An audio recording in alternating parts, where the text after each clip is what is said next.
Mic check. Right, is it turning green? Nah. Go to the next one. I'll go to the next one. I'm sorry. Next hold on. There you go. Mic check. Okay. Check. You do it then. What about now, too? Can you hear us, Hebrew? Mic check. Appreciate that, Hebrew. Shabbat shalom. Yeah, appreciate that, nephew. Let us know if you can hear us, Hebrew. If anybody can hear us, let us know.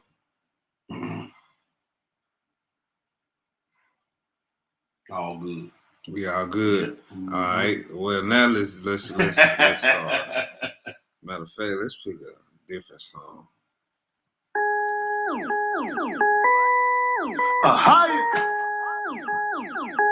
Yeah. Hey, so stay stat watching, pocket checking. Yeah, real Judah.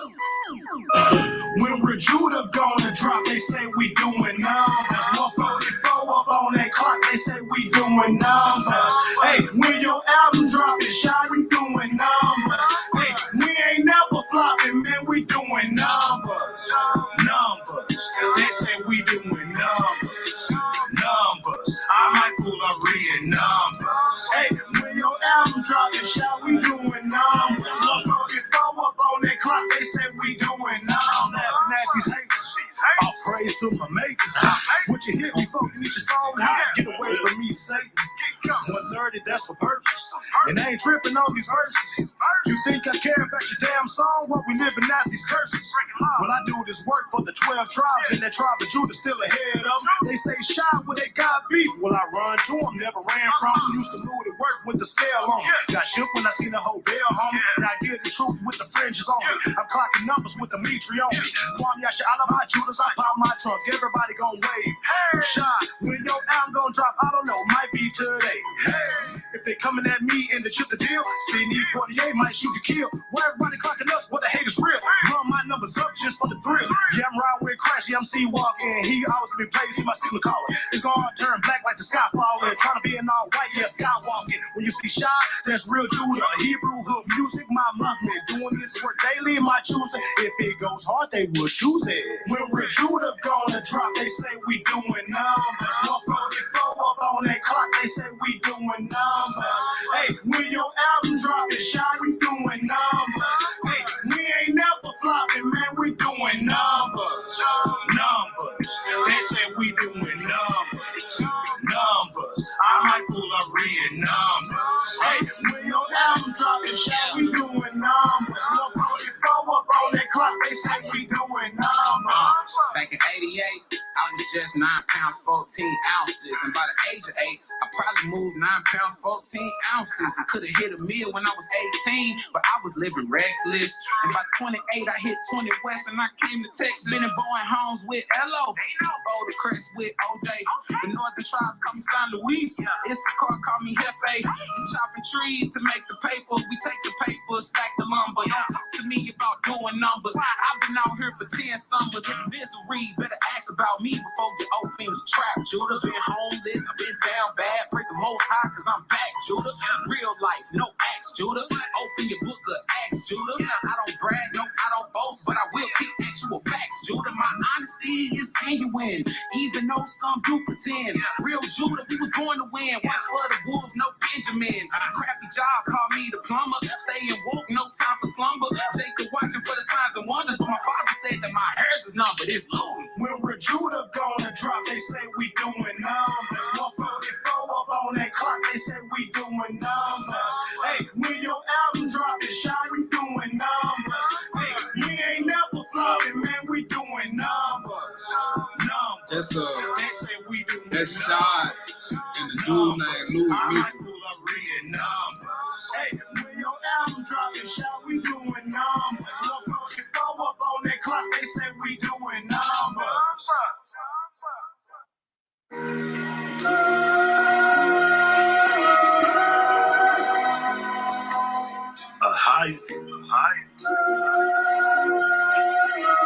Come take a ride with me.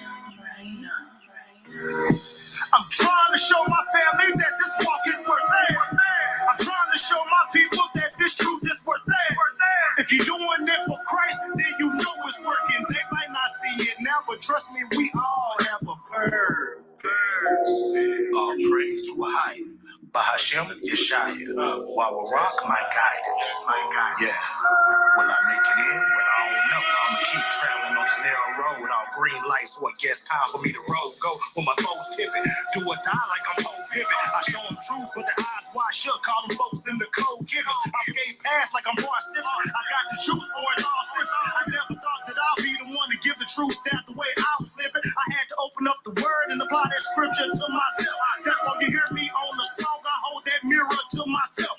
You get hate or relate, I don't care. I'm doing that work when the truth out there. It is what it is. We'll take a gas, a long way to go. So I'm just gonna keep on riding around and giving the truth to the people or whoever gonna listen. Yeah, I'll make it in. Well, I don't know. I'ma keep traveling on this narrow road, all green lights, so I guess time for me to roll. All praise to a higher. Bahashem Yeshaya. Warawak, my guidance.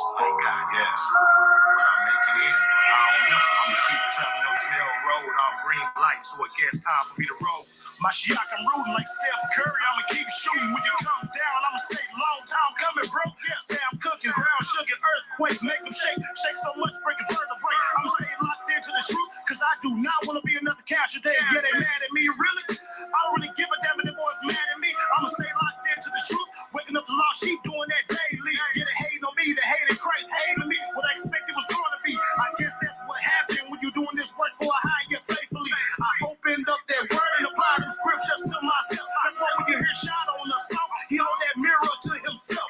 You can relate or hate, I don't care. I'm doing that work when the truth out there. It is what it is. We'll take a gas, a long way to go. So I'm just gonna keep on riding around and giving the truth to the people or whoever gonna listen. Yeah. Will I make it in? Well, I don't know. I'ma keep traveling on this narrow road, all green lights, so it gets time for me to roll. All praise to a higher. Bahashem Yeshaya. Wawarak, my guidance. Yeah. Will I make it in? Well, I don't know. I'ma keep traveling on this narrow road, all green lights, so it gets time for me to roll. Real truth. Road tribe.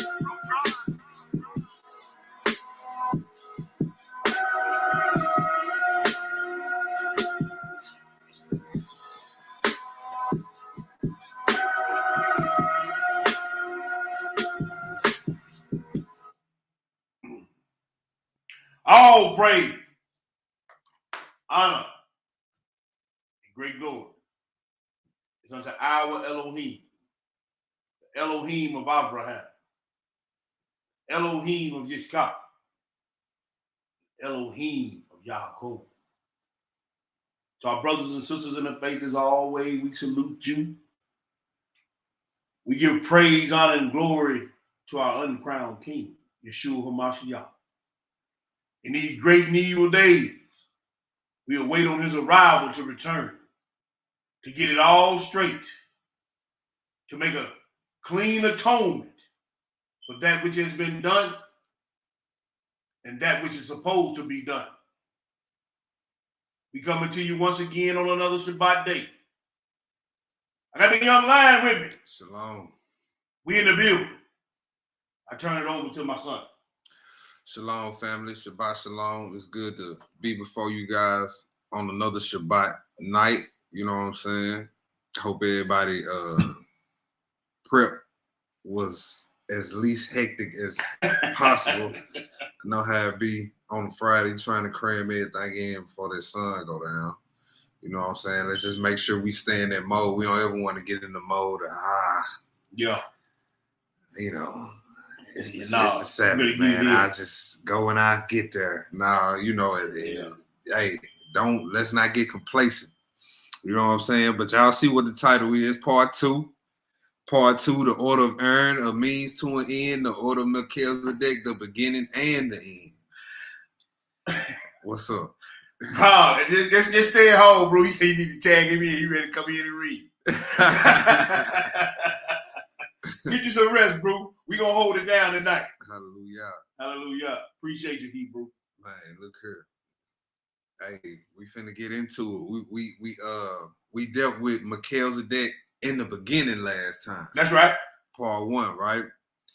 We looked at a number of things in that. Like we didn't hit Psalms 110. We didn't hit none of the New Testament scriptures. Right. It was all Old Testament before Adam. I mean, before Enoch, during Enoch, and after Enoch.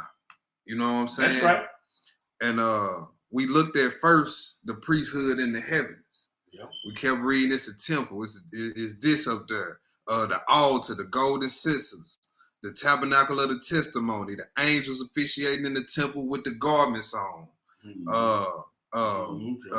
breast covered with golden girdles, the ark of the testament, right? That's right. We saw all that in the heavens first. Then we went in Jubilees and showed how the law was a part of this priesthood. Show how the feast days was a part of it, how the commandments was a part of it. Right, and then we went and showed. We showed priests in this priesthood, starting with Adam. That's right. Covered a lot of ground. Yes, sir. And then before we even went there, we showed you how the Melchizedek order is the father's priesthood in Testament of Judah, chapter 21. Right. So at the gate, we establishing that Melchizedek is the more superior priesthood. Right, it was there in the beginning. You know what I'm saying? And then we looked at Enoch, and then we got into something real interesting about Ner having the son being born the same way that the Messiah was going to be born, and they named it Melchizedek. And then it told you there's another Melchizedek coming that's going to be the priest of priests. So the whole child that Ner and his wife had was a shadow of Christ, was a type of Christ. That's right. All right. And then we showed you, we went to Genesis 14, showed you Shem as a priest. We showed you Noah as a priest. We showed you Adam as a priest. Right. And then Moses, to close it out, part 1, we went to Exodus 19 and showed you Moses mentioned the priesthood where every person of the nation of Israel was supposed to be a priest. And what priesthood would that be? Melchizedek. That's right, brother. All this is before you get to Psalms 110. All right, so tonight we're going to deal with a means to an end, the order of Aaron. All right, and just to throw out the objectives again that we're going to cover over the course of this, over the course of these classes is the order of both priesthoods, which one came first, which we answered that already, the aspects, what aspects of the laws were active and inactive during both priesthoods. Melchizedek before it came into its fullness, which we dealt with last class. The start and the regression of the Levitical priesthood, which we will be getting into tonight. And spiritual aspects of the Torah, we might be able to get into a little bit of tonight, but that's more so part 3. Okay. Part 3 is what's going to tie everything that we've been talking about in. But tonight we dealing with a means to an end. So something that we had to deal with to get us back to where we was in the beginning. Okay. All right. So let's start this out in Jasher 9. All right. Let's start it out in Jasher chapter 9. Let's do 1 through 6. All right. Jasher chapter 9, 1 through 6. We going to tie up a few more loose ends on this Melchizedek before it came into his fullness, before we hop in Aaron. I'll make sure we read the same one. We hear right. Yeah. Okay. No. See, that's what I was saying. Read that 1 through 6. All right. All right, we in Jasher chapter 9, verse 1. Yeah. Yeah, this same one. It is. Yeah. Okay. And Haran, the son of Terah, Abram's oldest brother, took a wife in those days. Mm-hmm. And Haran was 39 years old when he took her. And the wife of Haran conceived and bare a son and called his name Lot. She conceived again and bare a daughter, and she called her name Milcah. Mm-hmm. And she again conceived and bare a daughter, and she called her name Sarai. Right. Haran was 42 years old when he begot Sarai, which was in the 10th year of the life of Abram. And in those days, Abram and his mother and nurse went out from the cave, as the king and his subjects had forgotten the affair of Abram. And when Abram came out from the cave, he went to Noah and his son Shem, and he remained with them to learn the instruction of Yahweh. and his ways, and no man knew where Abram was. And Abram served Noah and Shem, his son, for a long time. And Abram was in Noah's house 39 years. How many years? 39 years. All right, so we see Abraham was in the house of Melchizedek priest for 39 years, learning the ways of the Most High. So if he learned the ways of the Most High, you know he learned the priesthood, of course. You know he learned the priesthood, right? And guess who was teaching them? Who we read about in Genesis 14, who we read about in Jasher 16. Oh, okay.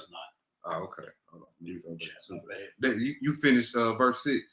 I think I stopped at verse 6. Yeah. Okay. Yeah, that was it. Okay. Yeah, that was all I wanted right okay. there. So we see Abraham was in their house being taught. All right. That's right. All right. So let's go to the next part. Genesis 26. Genesis 26. We picking up where we left off. Genesis 26, 1 through 5. All right. And there was a famine in the land. Beside the first famine that was in the days of Abraham. Right. And Isaac went unto Abimelech, king of the Philistines, unto Gerar. Mm-hmm. And Yahweh appeared unto him and said, Go not down to Egypt, dwell in the land which I shall tell thee of. Sojourn in this land, and I will be with thee, and will bless thee. For unto thee and unto thy seed I will give all these countries, and I will perform the oath which I swear unto Abraham your father. Right. And I will make thy seed to multiply as the stars of heaven. Okay. And remember that promise. We're gonna read a few more here pretty soon. But remember that promise, y'all. Okay. This is Genesis 26. This is still under the Melchizedek order. That promise came under the Melchizedek order. Remember that. That's going to be important when we get to part 3. Go ahead. And I will give unto thy seed all these nations. Thy seed. One. Not seeds. He said, I will give to thy seed. What? All these countries, I'm sorry. Go ahead. And I will, and in thy seed shall all the nations of the earth be blessed. Thank you. Keep going. Because that Abraham obeyed my voice and kept my charge, my commandments, my statutes, and my law. Okay. And Isaac dwelt in Gerar. All right. That was it. That was verse 6. That was verse 6. All right. That's all I want on that. Okay. I'm finna read 2 Baruch 57 verses 1 and 2, which we read a few of these verses in the first class, but we're gonna read it again.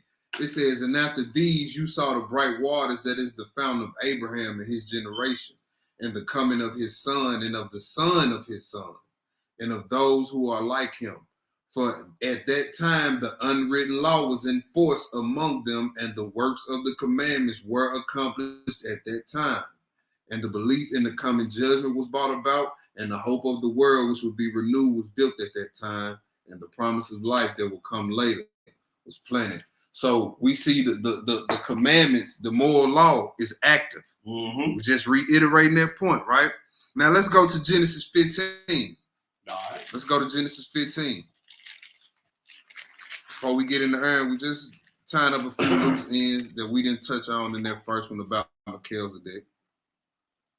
Because this stuff a lot of people miss, and then you get to the New Testament and be kind of confused. Yeah. We gotta read this. Slow down what we read. Slow down to see what we read. Genesis 15, 1 through 6. After these things, the word of Yahweh came unto Abram in a vision, saying, right. Fear not, Abram, I am thy shield and thy exceeding great reward. And Abram said, O Yahweh Elohim, what wilt thou give me, seeing I go childless? And the steward of my house is this Eleazar of Damascus. And Abram said, Behold, to me thou hast given no seed, and lo, one born in my house is mine heir. And behold, the word of Yahweh came unto him, saying, This shall not be thine heir, but he that shall come forth out of thy own bowels shall be thine heir. And he brought him forth abroad and said, Look now toward the heaven, and tell the stars, if thou be able to number them. And he said unto him, so shall thy seed be. Yeah. And he believed in Yahweh. He did what? And he believed in Yahweh. Uh-huh. And he counted it to him for righteousness. Oh, so Abraham believed and it was counted to him for righteousness. Here's another aspect of Melchizedek that we must deal with. Come on, the now. faith part. That's right. Right? He was counted righteous after he believed. That's right. After. And then guess what? He ain't even got the circumcision yet. That's so right. This lets you know, even before he got the physical circumcision, that he was counted righteous. So the other aspect of circumcision was there in Melchizedek in the beginning as well. So you got spiritual circumcision. Well, how do I know? Because he was counted righteous before he had the physical circumcision. While keeping the law. While keeping the law. Spiritual circumcision, Genesis 15. Then you jump 2 chapters over and he boom, now you get the physical mark. Showing you the process, the true process of it all. It got to be up here first. Because you can get the physical and still be wicked. Still have a wicked mind. So what good is your circumcision? No good. Abraham was not physically circumcised, but the Most High counted him righteous. That's right, bro. All under the order of Melchizedek. Let's go to Genesis 12. Let's go to Genesis 12. Genesis 12, verse 7. Let's read verse 7. All right. Hold on. No. Let's go to Genesis 13. My bad. Right. Genesis 13. Yep. 13, read 14 and 15. All right. And Yahweh said unto Abram, after that Lot was separated from him, lift up now thine eyes, and look from the place where thou art northward, and southward, and eastward, and westward. For all the land which thou seest, to thee will I give it, and to thy seed forever. That's another promise, right? Mm-hmm. All right, let's go to Genesis 17. Let's look at another promise. All these promises is coming under the order of Melchizedek before animal sacrifice. Mm-hmm. Why is that? Why is that? And then you got over the course of time, because the priest fell off, people had lost sight of that. People had lost sight of that and figured that the law took precedence over these promises. It don't work like that. All right, let's go to Genesis 17. Let's read 1 through 19. And when Abram was 90 years old and 9, Yahweh appeared unto Abram and said unto him, I am the Almighty Yah. Walk before me and be thou perfect. Yeah. And I will make my covenant between me and thee, and I will multiply thee exceedingly.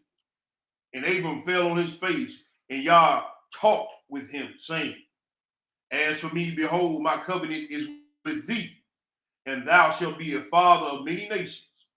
Neither shall thy name any more be called Abram, but thy name shall be Abraham. For a father of many nations have I made thee. Right. And I will make thee exceeding fruitful, and I will make nations of thee, and kings shall come out of thee.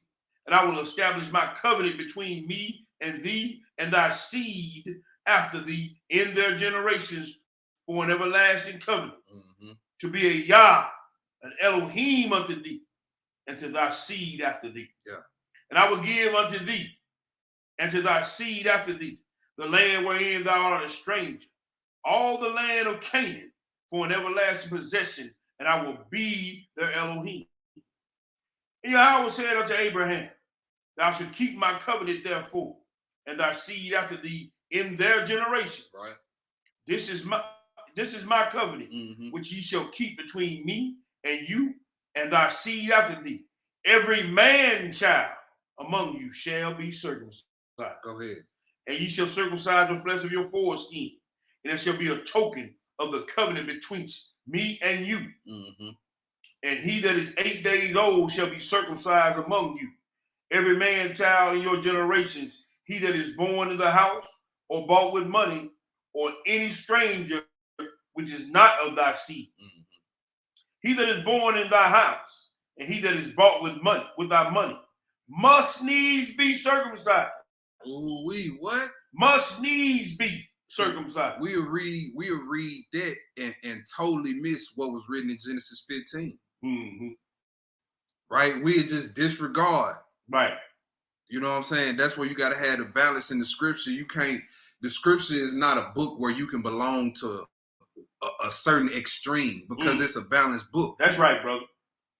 Right? You can't be on one extreme or the other. You got to be balanced. So you read must needs be circumcised. You must have the covenant in your flesh, but don't just focus on that. Focus on how in the world his brothers being counted righteous before they even had this covenant in their flesh. That's right.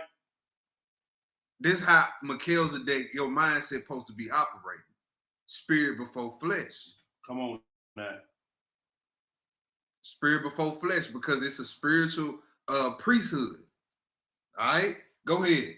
And my covenant shall be in your flesh. Yeah. For an everlasting covenant.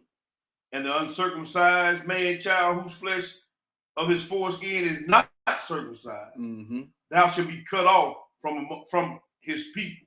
He has broken my covenant. And Yahweh said unto Abraham, as for Sarai, thy wife, thou shalt not call her Sarai, but Sarah shall her name be. Right. And I will bless her and give thee a son also of her. Yea, I will bless her, and she shall be a mother of nations. Kings of people shall be of her. And Abraham fell upon his face and laughed and said in his heart, shall a child be born unto him that is 100 years old? And shall Sarah that is 99 years old bear? It shall. Go ahead. And Abraham said unto Yahweh, oh, that Ishmael might live before thee. And Yahweh said, Sarah thy wife shall bear thee a son indeed, and thou shalt call his name Isaac. And I will establish my covenant with him for an everlasting covenant. And with who else? And with his seed after him. Who else came out of Isaac besides the Israelites? Who's the main Israelite that came out of his Bible? That's right, brother. That he established the everlasting covenant. That's right, brother. You know, I gotta say something, bro. You touched on something that was so perfect. Go ahead. I think a lot of the issue with a lot of what we see going on in Israel today is because a lot of teachers teach this, the physical letter of the law, before they even start teaching it. And that's where we get a lot of the issue that we see even amongst ourselves. Yeah. Is that when most people come into the truth, they bang it on the letter, they bang it on the ordinance, they bang, and they never, ever get to the spiritual part of the righteousness of living, even outside of the ordinances. And I think that's a big problem. I'm glad you brought that up, man. Man, all praises. And that's why we attacking this subject matter the way we doing it, showing you, because people, they start their journey right in Exodus 20, which is good. No problem with that. But when you get down to the initial shock of it all, of being in this thing, now you got to get a little bit more nuance. There you go. You know what I'm saying? You can't just be all over the place. You got to get in the priesthoods. That's right. You got to get in the, you know what I'm saying? All that. So people start like the start of Exodus 20. But if you really gonna start and when you really trying to learn the priesthood, then I will start in Matthew 5. You see what I'm saying? Then work my way back. Because that's basically Melchizedek, Christ. He giving you the full extent, the full understanding of what you read in Exodus 20. Right? So Exodus 20 is a good starting place. But if you know what I'm saying, want to learn it how it's supposed to be learned. You want to come out the gate right. Right. Exactly. Because a lot of us, man, look, when I first got into the walk, you asked me which priesthood came first, I'd have told you Aaron. Yeah. I'd have told you Aaron, straight up and down. But hey, you get a little knowledge. You know what I'm saying? You grow. Hey, you know better, so you do better. And you think better, right? That's right. All right. So let's go to the next spot. Let's go to the next spot, and that is Testament of Levi. Testament of Levi. But don't forget about that promise we just read in Genesis 17 and verse 19. He said with Isaac, he will establish his covenant with him for an everlasting covenant. Now, Isaac could live forever. He didn't live forever. Mm-hmm. So how could he establish something that's everlasting with someone that's mortal? Well, which one of Isaac's seeds was everlasting? That's right, brother. That's a promise that came before the law. That's it, bro. The animal sacrifice, the Levitical priesthood, when I say law, let me be specific. Right? That's a promise, right? That came before the law. Remember that, because we coming back to this in part 3. Now let's get into Aaron. Let's get into the Levitical priesthood. Testament of Levi, what I say, chapter 16? 16. Chapter 16. So, chapter 16. So, family, that's going to be in the Old Testament Super Pilgrim Volume 1. If you're trying to follow along in your books, that's Old Testament Super Pilgrim Volume 1.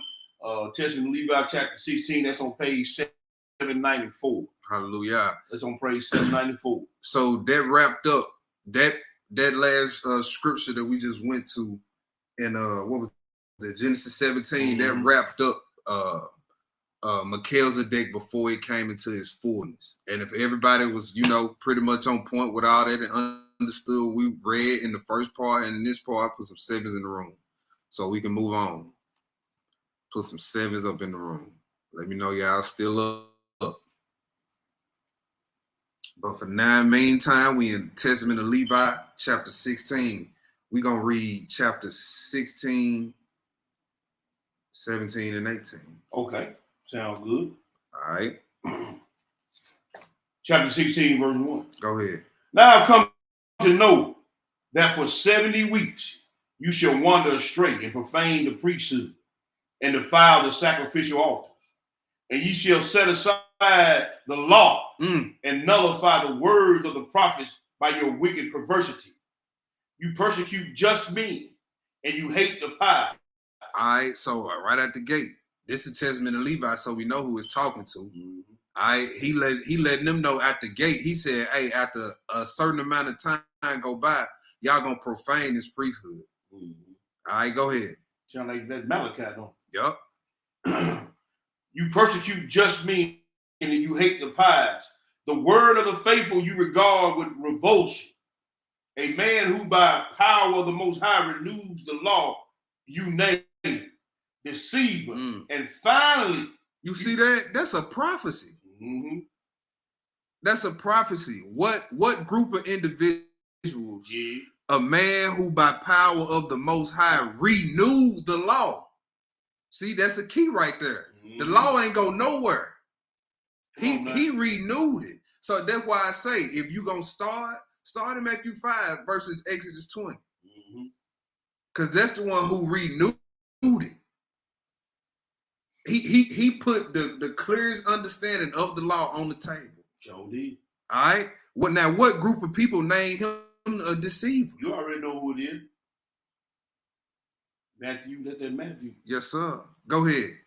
And finally, you shall plot to kill him, not discerning his imminence by your wickedness. You take innocent blood on your head. Talking about the Pharisees. That's right, a future brother. prophecy about Levi's descendants. All right, go ahead. I tell you, on account of him, your holy places shall be razed to the ground, and you shall have no place that is clean, but you will be a curse and a dispersion among the nations until he will again have you regard for you. All right, go ahead. And take you back in compassion.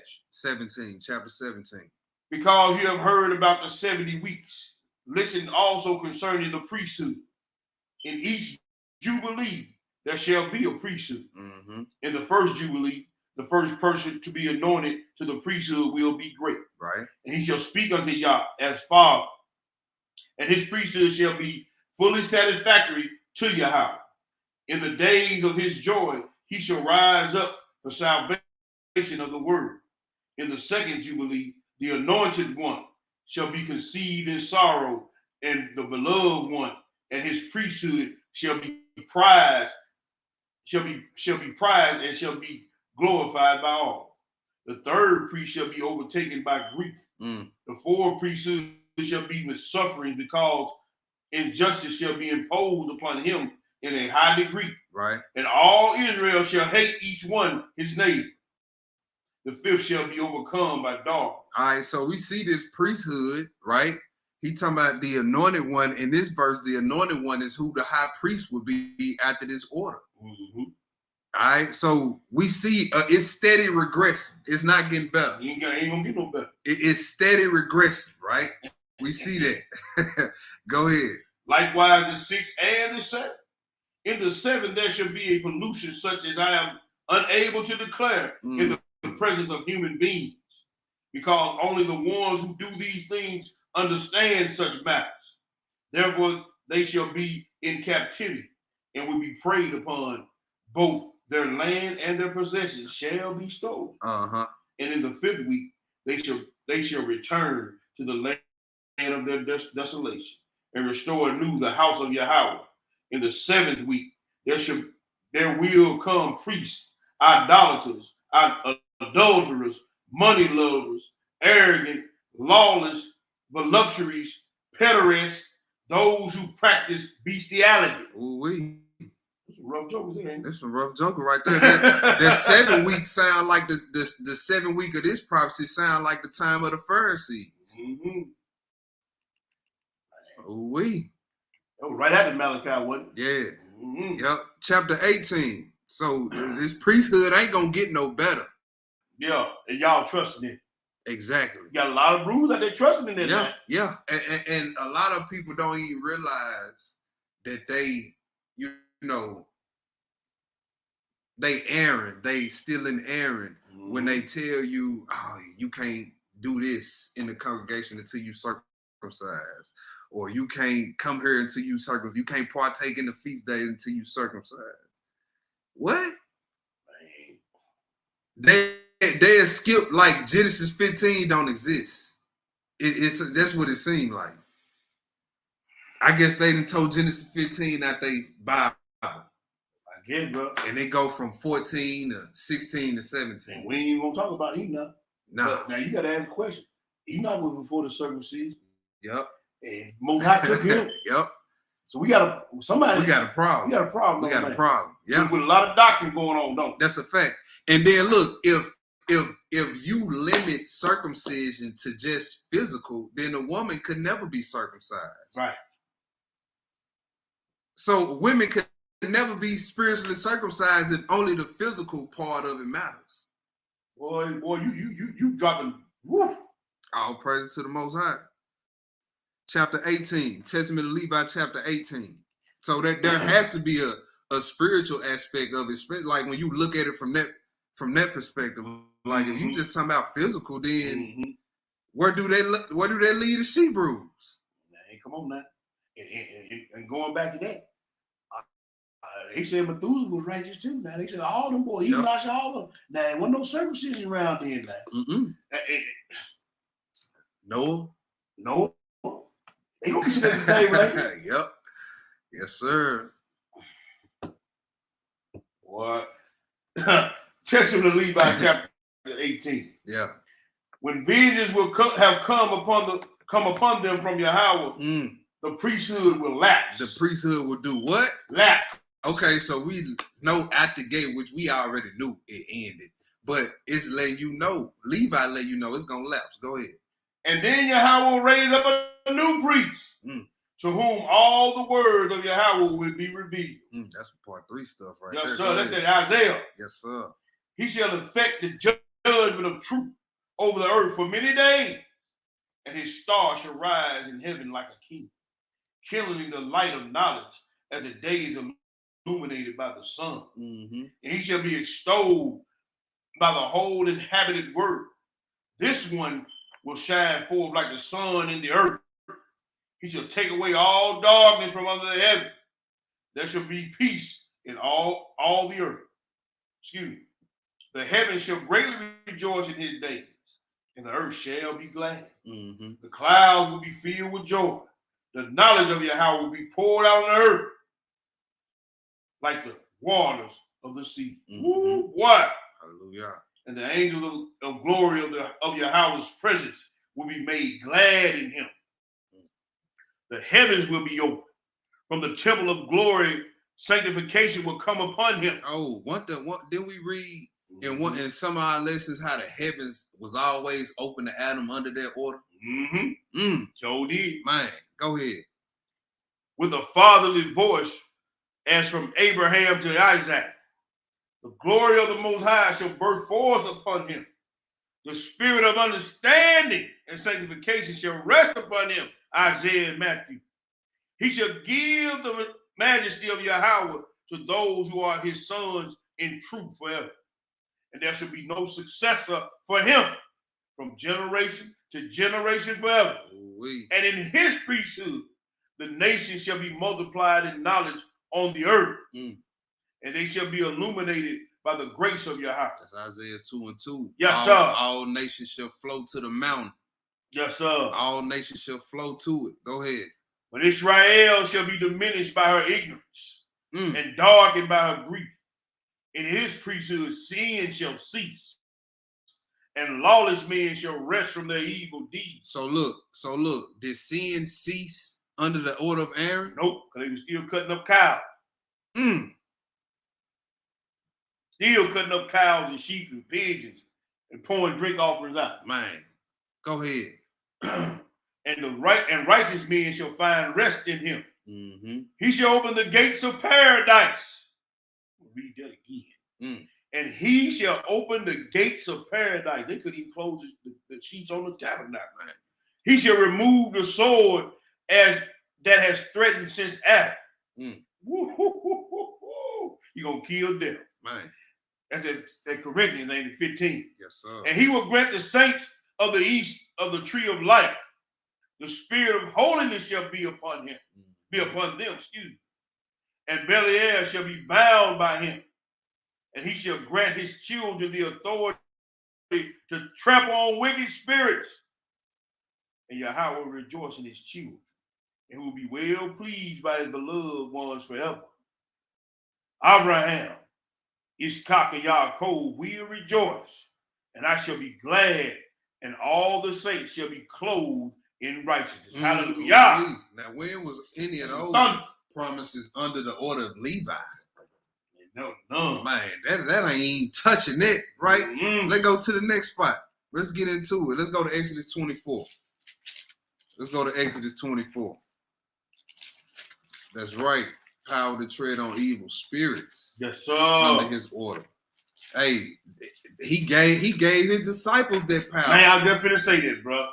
So look, that let you know under the order of Melchizedek, his priest got power to tread on evil spirits. That's right.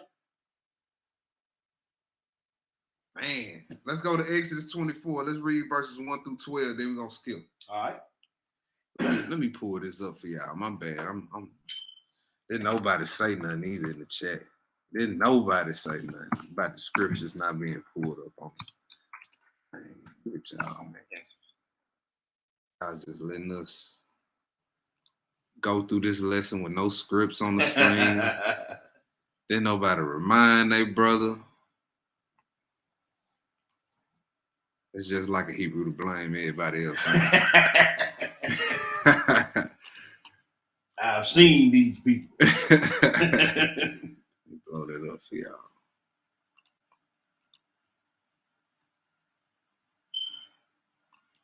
All right. Exodus 24. Exodus 24, verse 1. Go ahead.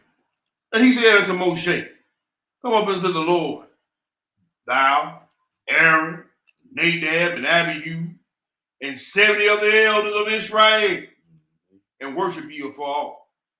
And Moshe alone shall come near unto your house. But they shall not come nigh, neither shall the people go up with him. And Moshe came and told the people all the words of Yahweh, and all the judgments. And all the people answered with one voice and said, all the words which Yahweh has said will we do. And Moshe wrote all the words of Yahweh and rose up early in the morning and builded an altar.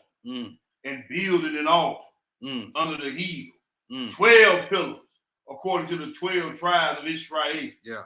And he sent young men of the children of Israel, which offered burnt offerings and sacrifices. I'm gonna read that one again. That may have slipped past somebody. Yeah. And he said, young men. Uh-huh. Young men. Yeah. Okay, you're gonna kill that though. Young men You know of the children of Israel. Yeah. Which they offered burnt offerings. That's right.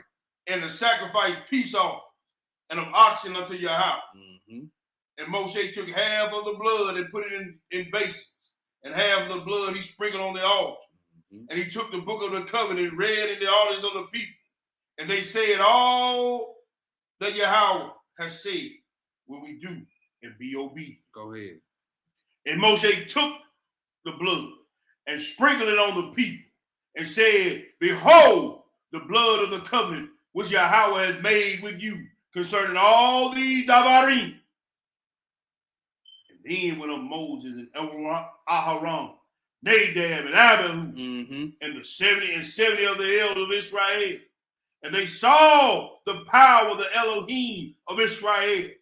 And there was under his feet, as it were, a paved work of a sapphire stone. All right. So what do we see here? All right. We got the covenant, the marriage ceremony right mm-hmm. here, right? Mm-hmm. Who is the go-between for the people of Israel and the Most High at this point? That's right. Moses. Intercessor. So Moses is the mediator. Mm-hmm. Right? You got Moses, the mediator of this whole administration, which under his administration is the Levites and their priesthood. Right? Come on, man. And Moses was considered the lawgiver, not the law writer. The lawgiver, not the law creator, the lawgiver. Mm-hmm. All right? He just gave what was already in motion before his time. That's it, brother.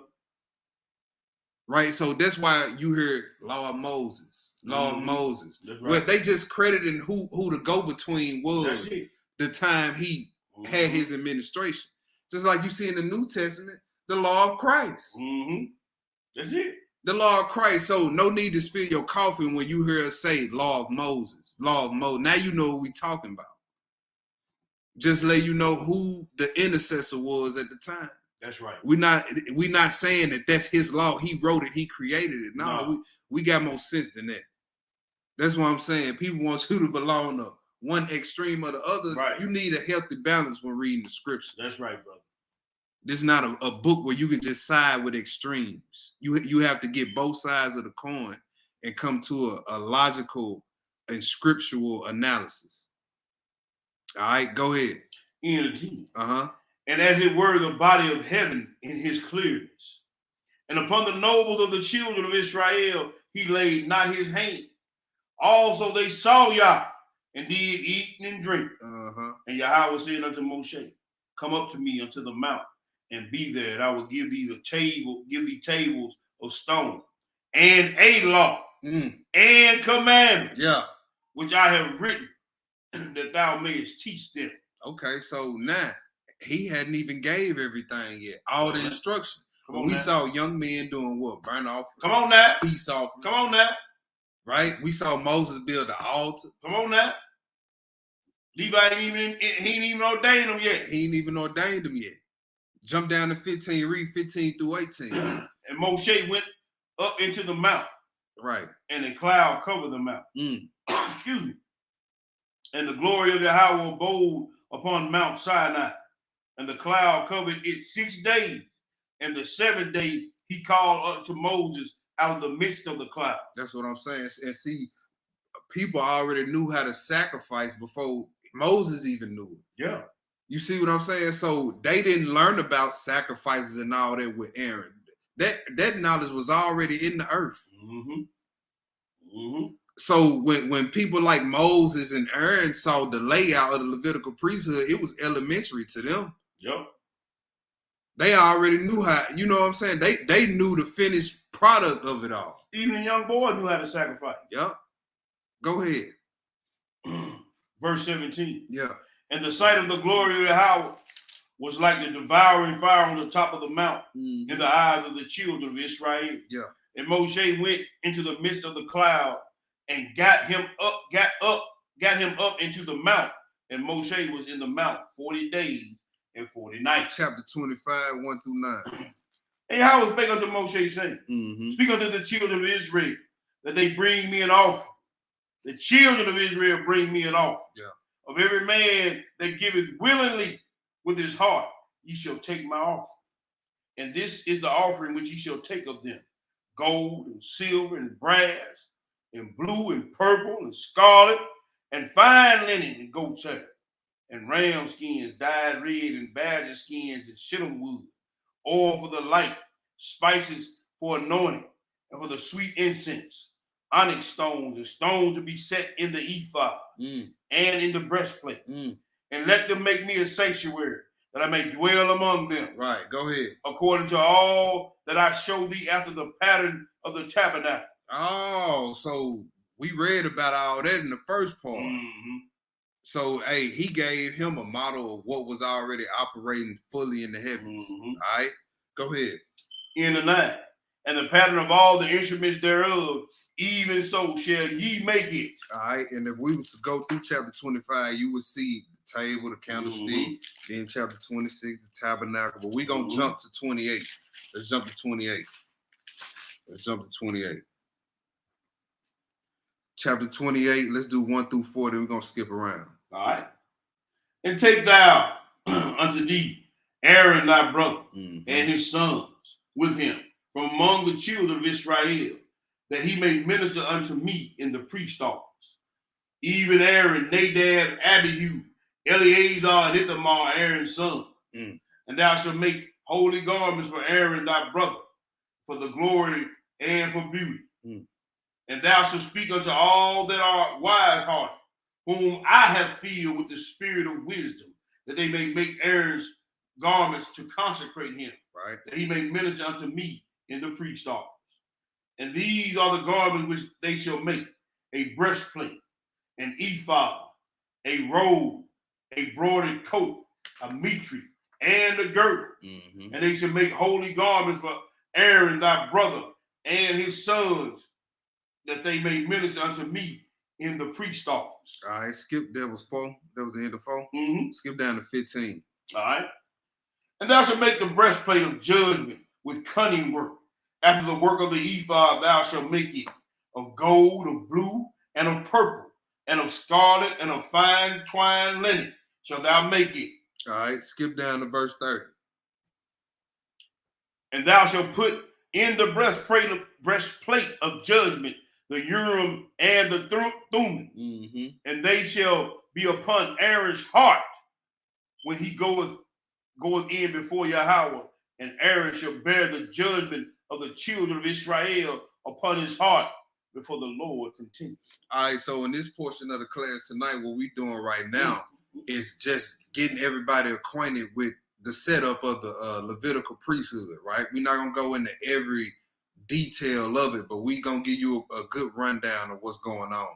All right, so, but we see a mirror of everything that was what? Up in the heavens first.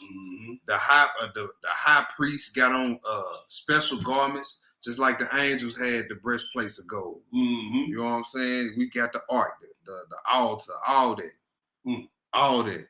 All right, let's flip over. Now let's skip down to verse 31. Read 31 through 36. Read 31 to 36.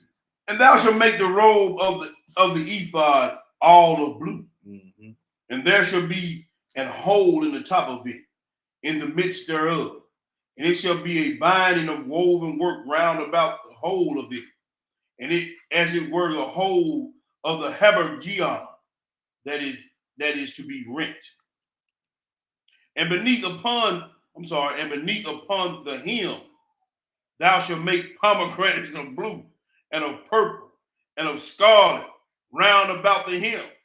Thereof the bells of gold between round about, and the golden bell and pomegranate, and the golden bell of the pomegranate upon the hem of the robe round about. Yeah, he needed them bells on there. Yeah. So the people know if we don't hear them bells moving, he didn't drop dead. He didn't went behind that veil. He did something he wasn't supposed to do. You don't hear them bells? It's over with. It's over with. Go ahead. And it should be upon Aaron to minister, and his sound shall be heard when he goeth in unto the holy place before your house, and when he cometh out, that he die not. You see that? Mm-hmm. That's what them bells was for, to make That's sure it. that That's it, brother. Most High ain't killed him up in there. That's right. So Go them ahead. one fringes. Right. I'm just throwing, you know. Yeah. Them one fringes. Exactly. Now. Yeah. Okay. Go ahead. And thou shalt make a plate of pure gold, engrave upon it like the engravings of a signet. Yeah. Holiness to your house. Hallelujah. Hallelujah. You Negroes talking about y'all chief priests. Where y'all garments like this at? Yeah. I want to see that. Anyway, let's go to Exodus 40. Let's go to Exodus 40. Getting a lot of bad doctrine tonight, brother. Man, all praises. All praises. All praises, man. Exodus 40. Let's do verse 15. Let me go there real quick because I want to look at something right here. I want to look at something interesting. Exodus 40. You can go and read verse 15. Exodus 40 and 15. Right. And thou shalt anoint them, as thou didst anoint their father. They may minister unto me in the priest office. For their anointing shall surely be an everlasting priesthood throughout their generation. Wait a minute now. Everlasting throughout their generation. Throughout their generation. Let's see what everlasting means. We know one of the definitions off the top of our head just mean forever, for eternity, right? Mm-hmm. But that can't be what he's talking about. That from what we know about the scriptures, everlasting here cannot mean forever pertaining to this. So let's see what other words, other definitions we get, right? So the Strong's definition, Strong's number is H5769. Hold on. It's everlasting. Right out the gate, look at the first one. Outline of biblical uses. That's what we're looking for right there. Long duration. Long duration. Everlasting also can mean long duration. Let's read the other ones. Antiquity. Futurity. Forever. Ever. Everlasting. Evermore. Perpetual. Old. Ancient. World. Now, one of these words up here, which is long duration, does not mean perpetual or forever. Long duration can mean 3 hours. Long duration can mean 5 decades, but it has a stopping point, right? Forever don't. Everlasting, evermore, you know what I'm saying? And since we know that the Levitical priesthood was temporary, we know that long duration, it fits more than forever, correct? Okay. All right. So now I just wanted to go read that Strong's definition just so y'all wouldn't believe Octi was pulling wool over y'all eyes. If I say go stand in that corner for a long time, it don't tell you how long, but it don't say it's gonna be forever either. All right. So right here, everlasting priesthood, we know that don't mean forever. Let's go to the next spot. We're gonna deal with we're gonna deal more with him telling them their everlasting priesthood more in the third part than this part. We're gonna come back to this.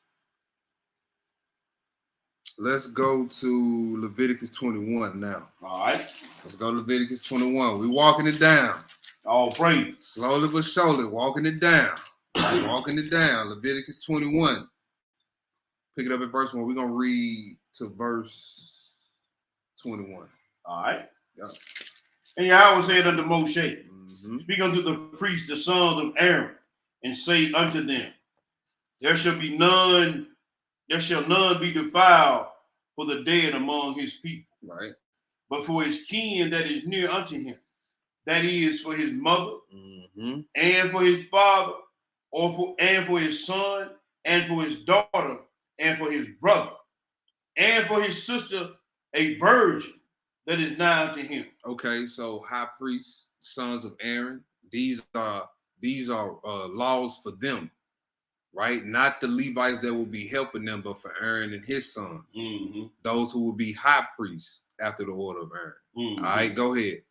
For her may he be defiled, but he shall not defile himself, being a chief man among his people, to profane himself, shall not make baldness upon their head, Neither shall they shave off the corner of their beard, nor make any cuttings in their flesh. They shall be holy unto their power, and not profane the name of their Elohim. Right. For the offering of Yahweh, for the offering of the offerings of Yahweh made by fire, and the bread of their power, they do offer, therefore they shall be holy. And they shall not take a wife that is a whore, or profane, neither shall they make a woman put away from her husband, for he is holy unto his power. So these high priests, these guys that became high priests, are mirroring Christ. He's our high priest, and he gonna take what? The virgin of Israel for his wife. Put us in captivity for being whores, so we know our king and priest don't want no whore. So also pay attention to the parallels of our high priest as we read this. All right, go ahead. Thou shalt sanctify him therefore, for he offereth the bread of thy Elohim. What bread did our high priest offer? His body. His body. The Levitical high priest, they offered the showbread. All right, go ahead. He shall be holy unto thee, for I, Yahweh, which sanctify you, am holy. And the daughter of any priest, if she profane herself by playing the whore, she profaneth her father, she shall be burnt with fire. And he that is a high priest among his brethren, upon whose head the anointing oil was poured, and that is consecrated to put on the garments, shall not uncover his head nor rend his clothes. That's major right there. Like even his household had to be in order. Right? It wasn't what you would call a mistake today that your child or your daughter would make. You couldn't afford that back in the day. That would cost you a mistake, will cost you your life. You just want to have a little bit of fun being a priest's daughter will cost you your life back in the day. You know what I'm saying? And then think of the effect that would have on the priest. He still got to do the work. Because he can't even go. Yeah, I mean, he that's the only one he can mourn for. Hey. One to one. So everything had to be in order. John Boy, shalom. It's first time. First time in the chat. Shalom, bro. Go ahead. Neither shall he go into any dead body, nor defile himself for his father or for his mother. Yeah. Neither shall he go out of the sanctuary, nor profane the sanctuary of his Elohim. Excuse me, for the crown of the anointing oil of his power is upon him. That's right. I am Yah. And he shall take a wife in her virginity, a widow or a divorced woman, or a profane or a harlot. These shall he not take, but he shall take a virgin of his own people to wife. Right. Neither shall he profane his seed among his people, for I, Yahweh, do sanctify him. And Yahweh spake unto Moshe, saying, Speak unto Aaron, saying, Whosoever he be of thy seed in their generations that hath any blemish, let him not approach to offer the bread of his Elohim. Right. Go ahead. For whatsoever man he be that hath a blemish. Right. That have any type of physical blemish. All right. These are what you would call, we use fleshly, but the another word that the Bible uses for fleshly is carnal. Right. These are all carnal commandments. Commandments dealing with the flesh. For the high priest. Carnal commandments. Remember that phrase when we get to the part. That's right, brother. All right, go ahead. He should not approach a blind man or a lame, or he that has a flat nose, or anything superfluous, or a man that is broken-footed, or broken-handed, or crook-backed, or a dwarf, or that has blemishes in his eye. Right, so Gary Coleman couldn't be in the temple doing this work. Jay-Z with that nose couldn't be in the temple talking about he Levitical priest. No, not with that nose. Oh, bell pepper. Ray Charles couldn't be up in there. Stevie Wonder can't be in the temple. Nothing against them brothers. They just, hey, this was the law back then. Crooked back, who else? Or be scurvy. had the blemish in his eye, so T-Mac, Tracy McGrady, could not be in the temple. Mm-hmm. Right? Go ahead. Or scurvy, or scab, or he that has his stones broken. Boy, I ain't got no person for that one.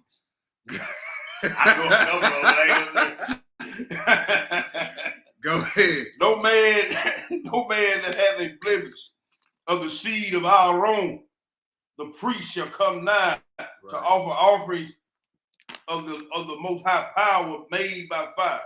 Right. He hath a blemish, he shall not come nigh to offer the bread of his Elohim. Hallelujah. Hallelujah. Let's go to Numbers chapter 4. Let's go to Numbers chapter 4. All right. So now we see in we dealing with the means to an end. You know what I'm saying? The Levitical priesthood. All right. Let's go into a little bit more detail how it was broken apart in divisions and whatnot. Let's go to Numbers 4. Mm-hmm. Let's go to Numbers 4. Let's do 1 through 4. All right. All praise. All right. Go ahead. And Yahweh spake unto Moshe and Aaron, saying, take some of the sons of Kohath from among the sons of Levi, after their families by the house of their fathers. Uh-huh. From you might have me read this. From 30 years old and over, even up to 50 years old. Yeah.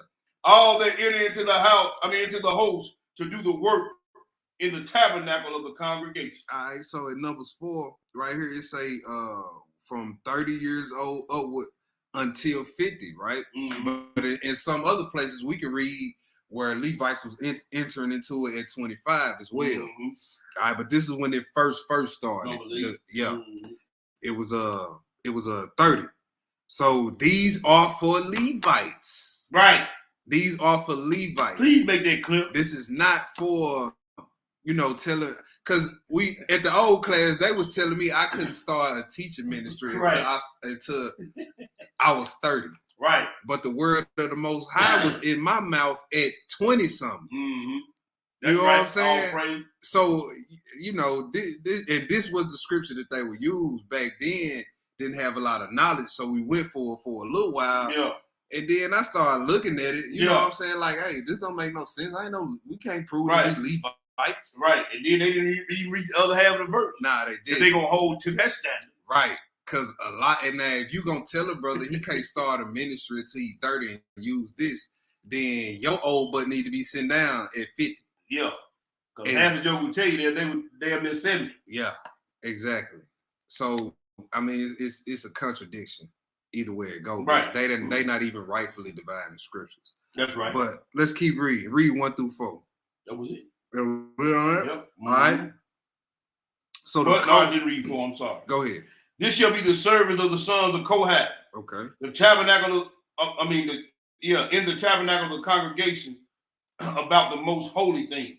Okay, so the sons of Kohath, they had charge of caring for the objects associated with the tabernacle. That's right. Let's skip down to 21 and read 21 through 24. And Yahweh spake unto Moshe, saying, take also the sum of the sons of Gershon throughout the house of their fathers by their families. Mm-hmm. From 30 years old and upward until 50 years old shalt thou number them, mm-hmm. and all that enter in to perform the service, to do the work in the tabernacle of the congregation. Yeah. This is the service of the families of Gershonites, to serve and for the birds, and for birds. Read through 26. Okay. Yeah. And they shall bear the curtains of the tabernacle, and the tabernacle of the congregation is coverings, and the covering of the badger skins, and that is above upon it, and the hanging for the door of the tabernacle of the congregation, and the hangings of the court, and the hangings for the door of the gate of the court, mm-hmm. which is by the tabernacle, and by the altar round about, and their cords, and all the instruments of their service, and all that is made for them, so shall they serve. All right, so the Gershonites? Gershonites. Mm-hmm. The Gershonites mm-hmm. was in charge of the drapings, the ropes, and all the coverings of the tabernacle. Mm-hmm. All right, let's skip down to 29 through 33. As for the sons of Merari, thou shalt number them after their families by the house of their fathers, from 30 years old and upward, even unto 50 years old, shalt thou number them, every one that entered into the service to do the work of the tabernacle in the congregation. And in this charge of their burden, according to all their service in the tabernacle of the congregation, the boards of the tabernacle, and the bars thereof, and the pillars thereof, and the sockets thereof, the pillars of the courts round about, and their sockets, and their pins, and their cords, with all their instruments, and with all their service, and by name ye shall reckon the instruments of the charge of their burden.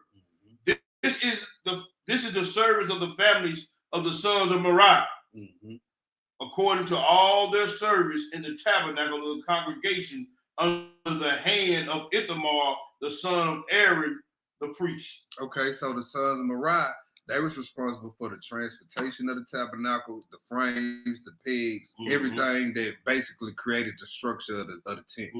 They was responsible for. Let's go to the next spot, number 7. Right. Number 7, 4 through 9. Number 7, 4 through 9. The sons of Kohath, the objects within the tabernacle, the sons of who's next? Gershon. The sons of Gershon, the curtains, everything that covered the drapings, everything that covered the temple, and the sons of Merari, the transportation and the pegs, and pretty much you could say the whole structure of it. That's right, brother. They was responsible for. All right, number 7, let's read 4 through 9.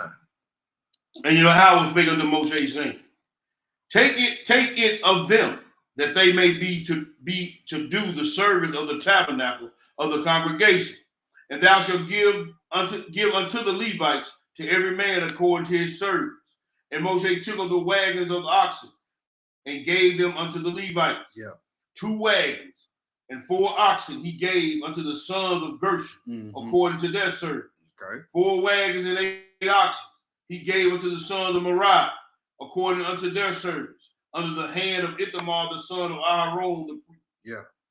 And unto the sons of Kohath he gave none, because the service of the sanctuary belonging unto them was that they should bear upon their shoulder. All right, so we just looking and seeing, you know, the process of it all, what we just read. He giving them ways to carry this stuff. But the sons of Kohath, they got to carry everything on their shoulders. So you couldn't be playing and clumsy and joking all the time. As a son of, who was that? Who we say, Kohath? Kohath. You couldn't be a son of Kohath and be a jokester. Because it can't touch the ground. Nah, you better not let it touch the ground. and don't let him find out it didn't touch the ground because you were back there playing. That's right. Ooh. Let's go to Leviticus 16. All right. Let's go to Leviticus 16 next. Y'all following it pretty well so far. Put some 7s in the room. We're going through Levi tonight. Leviticus what? 16. Okay. Leviticus 16. Y'all willing next Friday we make it all make sense to y'all. Make this all make sense. All praise. Leviticus 16. Let's do pick it up at verse 1. All right. Yeah. And Yahweh was big unto Moshe after the death of the 2 sons of Aaron. Yeah. When they offered before Yahweh and died. And Yahweh said unto Moshe, speaking to Aaron thy brother, that he come not at all times in the holy place, within the veil before the mercy seat, which is upon the ark, that he die not. For I will appear in the cloud upon the mercy seat.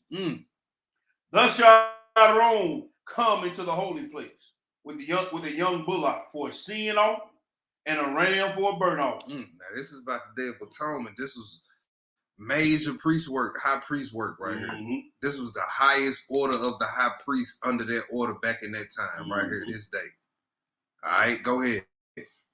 And he shall put on the holy linen coat, and he shall have the linen breeches upon his flesh, and he shall be girded with the linen girdle, and with the linen meat shall he be attired. These are the holy garments. Therefore, he shall wash his flesh in water, and so put them on. Right. And he shall take of the congregation of the children of Israel 2 kids of a goat for a sin offering, and 1 ram for a burnt offering. And Aaron shall offer his bullock of the sin offering, which is for himself. So the high priest had to order for his own. He had to sacrifice an animal for his own sins before he even go. And one of the most important days for the whole nation is sacrifice for them. That's right, brother. That's imperfection, y'all. Come on now. That's imperfection in the priesthood. So even with the imperfection, the Day of Atonement had to be completed. That's right, brother. So the reconciliation was even temporary. There you go. That's another thing you got under this order: temporary reconciliation. Year to year. Year to year. And it might not even be the same high priest the next year. Yeah. Somebody might get their head hit. Or somebody might be dead. Or somebody might die. You know, they might die. Yep. Right. So, hey, go ahead. And make an atonement for himself and for his house. And he should take of the 2 goats and present them before your house at the door of the tabernacle of the congregation. And Aaron shall cast lots upon the 2 goats. 1 lot for your house, and the other lot for the scapegoat. Man, what's a scapegoat? Somebody that take the blame for something they didn't do. That's right. What descendant of Abraham ended up being the scapegoat for Israel? It wasn't Aaron. 1 Aaron, 1 David, 1 Solomon, 1 Josiah, 1 Hezekiah. Nope. Show 1 Zedekiah. 1 Zedekiah. Go ahead. And Aaron shall bring the goat upon which Yahweh's lot fell, and offer him for a sin offering. But the goat on which the lot fell to be the scapegoat shall be presented alive before Yahweh, to make an atonement with him, and to let him go for a scapegoat into the wilderness. And Aaron shall bring the bullock of the sin offering, which is for himself, and he shall make an atonement for himself and for his house. That's right. And he shall kill the bullock of the sin offering, which is for himself.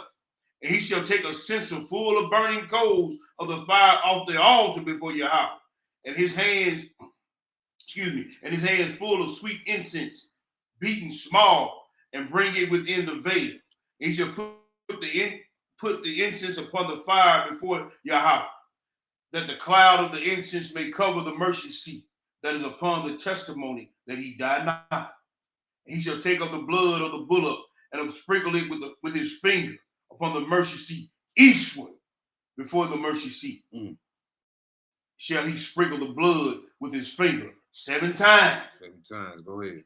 Then shall he kill the goat of the sin offering that is for the people, and bring his blood within the veil, and do with the blood as he did with the blood of the bullock, and sprinkle it upon the mercy seat before the mercy, upon the mercy seat and before the mercy seat. Read 16, then we're going to skip. All right. And he shall make an atonement for the holy place because of the uncleanness of the children of Israel, and because of their transgression and in all their sin. And so shall he do for the tabernacle of the congregation that remaineth among them in the midst of their uncleanness. Well, you know you a sinful nation where you need a yearly cleanse. Yeah. From sin. We can't sit up here and talk about nobody till we talk about ourselves first. That's right. Need a yearly cleanse. Yeah. From deep wickedness. clean. A deep clean. Can't eat nothing, can't drink nothing. You need to cleanse because you've been so sinful. Wicked. Man, that's crazy when you think about it. Wicked. He ain't got to clean the place around. Go ahead. That's skip down. Skip down to skip down to 20. All right. Yeah. And when he has made an end of reconciling the holy place and the tabernacle of the congregation and the altar, he shall bring the live goat. Excuse me. All right. So he said after he had made an end of reconciling, they go back to what we were saying. Well, he gonna have to come back and do it again next year. So how good exactly is the reconciliation under this order? If the priest this year when the day comes, he gonna make an end to reconcile and then got to come back next year and do the same thing. Right. Are we really reconciled? Temporary. Go ahead. 21. Yeah. And Aaron shall lay both hands upon the head of the live goat Mm. and confess over him all the iniquities of the children of Israel and all their transgression and all their sin, putting upon the head of the goat, and shall send him away by the hand of a fit man, Yeah. into the wilderness. And the goat shall bear upon him all their iniquities unto a land not inhabited. Land not inhabited. Go ahead. And he shall let go the goat in the wilderness. The high priest, after the order of Aaron, had to do this every year. Yeah. Had to do this every year. But before this, something else happened, right? Let's go to Genesis 22. Let's go to Genesis 22. We know the story. We ain't gonna read the whole story. I just really want one or two verses here. Genesis 22. Since we already familiar with this story. Let's read 22, 6 through 8. All right. 6 through 8. Go ahead. And Abraham took the wood of the burnt offering. This is when Abraham was about to go up and kill his only son, Isaac. Sacrifice his only son, Isaac, as a burnt offering. Go ahead. And laid it upon Isaac, his son. Mm-hmm. And he said, he took the fire in his hand and a knife. And they went both of them together. And Isaac spake unto Abraham his father, and said, My father. And he said, Here am I, my son. And he said, Behold, the fire and the wood, but where is the lamb for the burnt offering? And Abraham said, My son, Yahweh will provide himself a lamb for the burnt offering. He said, Yahweh will provide himself a lamb for the burnt offering. Come on now. This was before Levi. This was before Abraham could even get to see Leviticus 16. He said God himself will provide a lamb. So he knew that a sacrifice was coming. Yes, sir. Go and finish that out. So they went both of them together. I'm finna read Revelation 13 and 8. Read it, brother. I'm finna read Revelation 13 and 8. It says, and all that dwell upon the earth shall worship him, whose names were not written in the book of the life of the Lamb slain from the foundation of the earth. Sir. Yes, sir. So the sacrifice of Christ was already called and in the heavens and done pretty much without it being physically done. Mm-hmm. Mm-hmm. From the foundation of the earth, since the foundation of the earth was laid. The word is going out of his mouth in truth. In Psalms it tell you, I believe it is in Psalms, we say your word is settled in heaven. Yes, sir. Look, the whole matter is already settled. We just gotta live. We just living it out. Come on now. It ain't nothing no man can do to influence what's already finished. Got to go. Right? So even before you had a Day of Atonement, Leviticus 16, the lamb was slain from the foundation of the world. Mm-hmm. Abraham knew that God himself would provide a lamb. Hey, let's go to the next spot. Let's go to the next spot. Praise. Genesis 49. Read a little bit sir. more about Levi. Yes, we ain't sir. done yet. Genesis 49, one verse 7. Verse 7. All right. And this is Jacob giving out the blessing before he passed on. Go ahead. Cursed be their anger, Mm-hmm. for it was fierce, and their wrath, for it was cruel. Yeah. No. Skip up to verse 5. My bad. All Read right. verse 5 through 7. Simeon and Levi are brethren, Uh-huh. instruments of cruelty are in their habitations. O my soul, come not thou into their secret, unto their assembly mine honor. Mm-hmm. Be not thou united, for in their anger they slew a man. Read the Testament What? of Levi. Testament What? of Levi, chapter 6. Man, Simeon, he was after Joseph, wasn't Yeah. Mm. Them jokers that raped their sister. he? Yeah. Mm-hmm.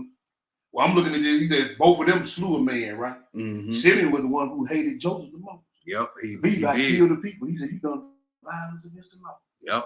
There go another curse right there, man. Yep. Both of them jokers right there again, right there in the mix of this thing. What? The word is going out his mouth in truth, man. Yep. Woo! Oh, my soul, come not thou into their secret, unto their assembly mine honor.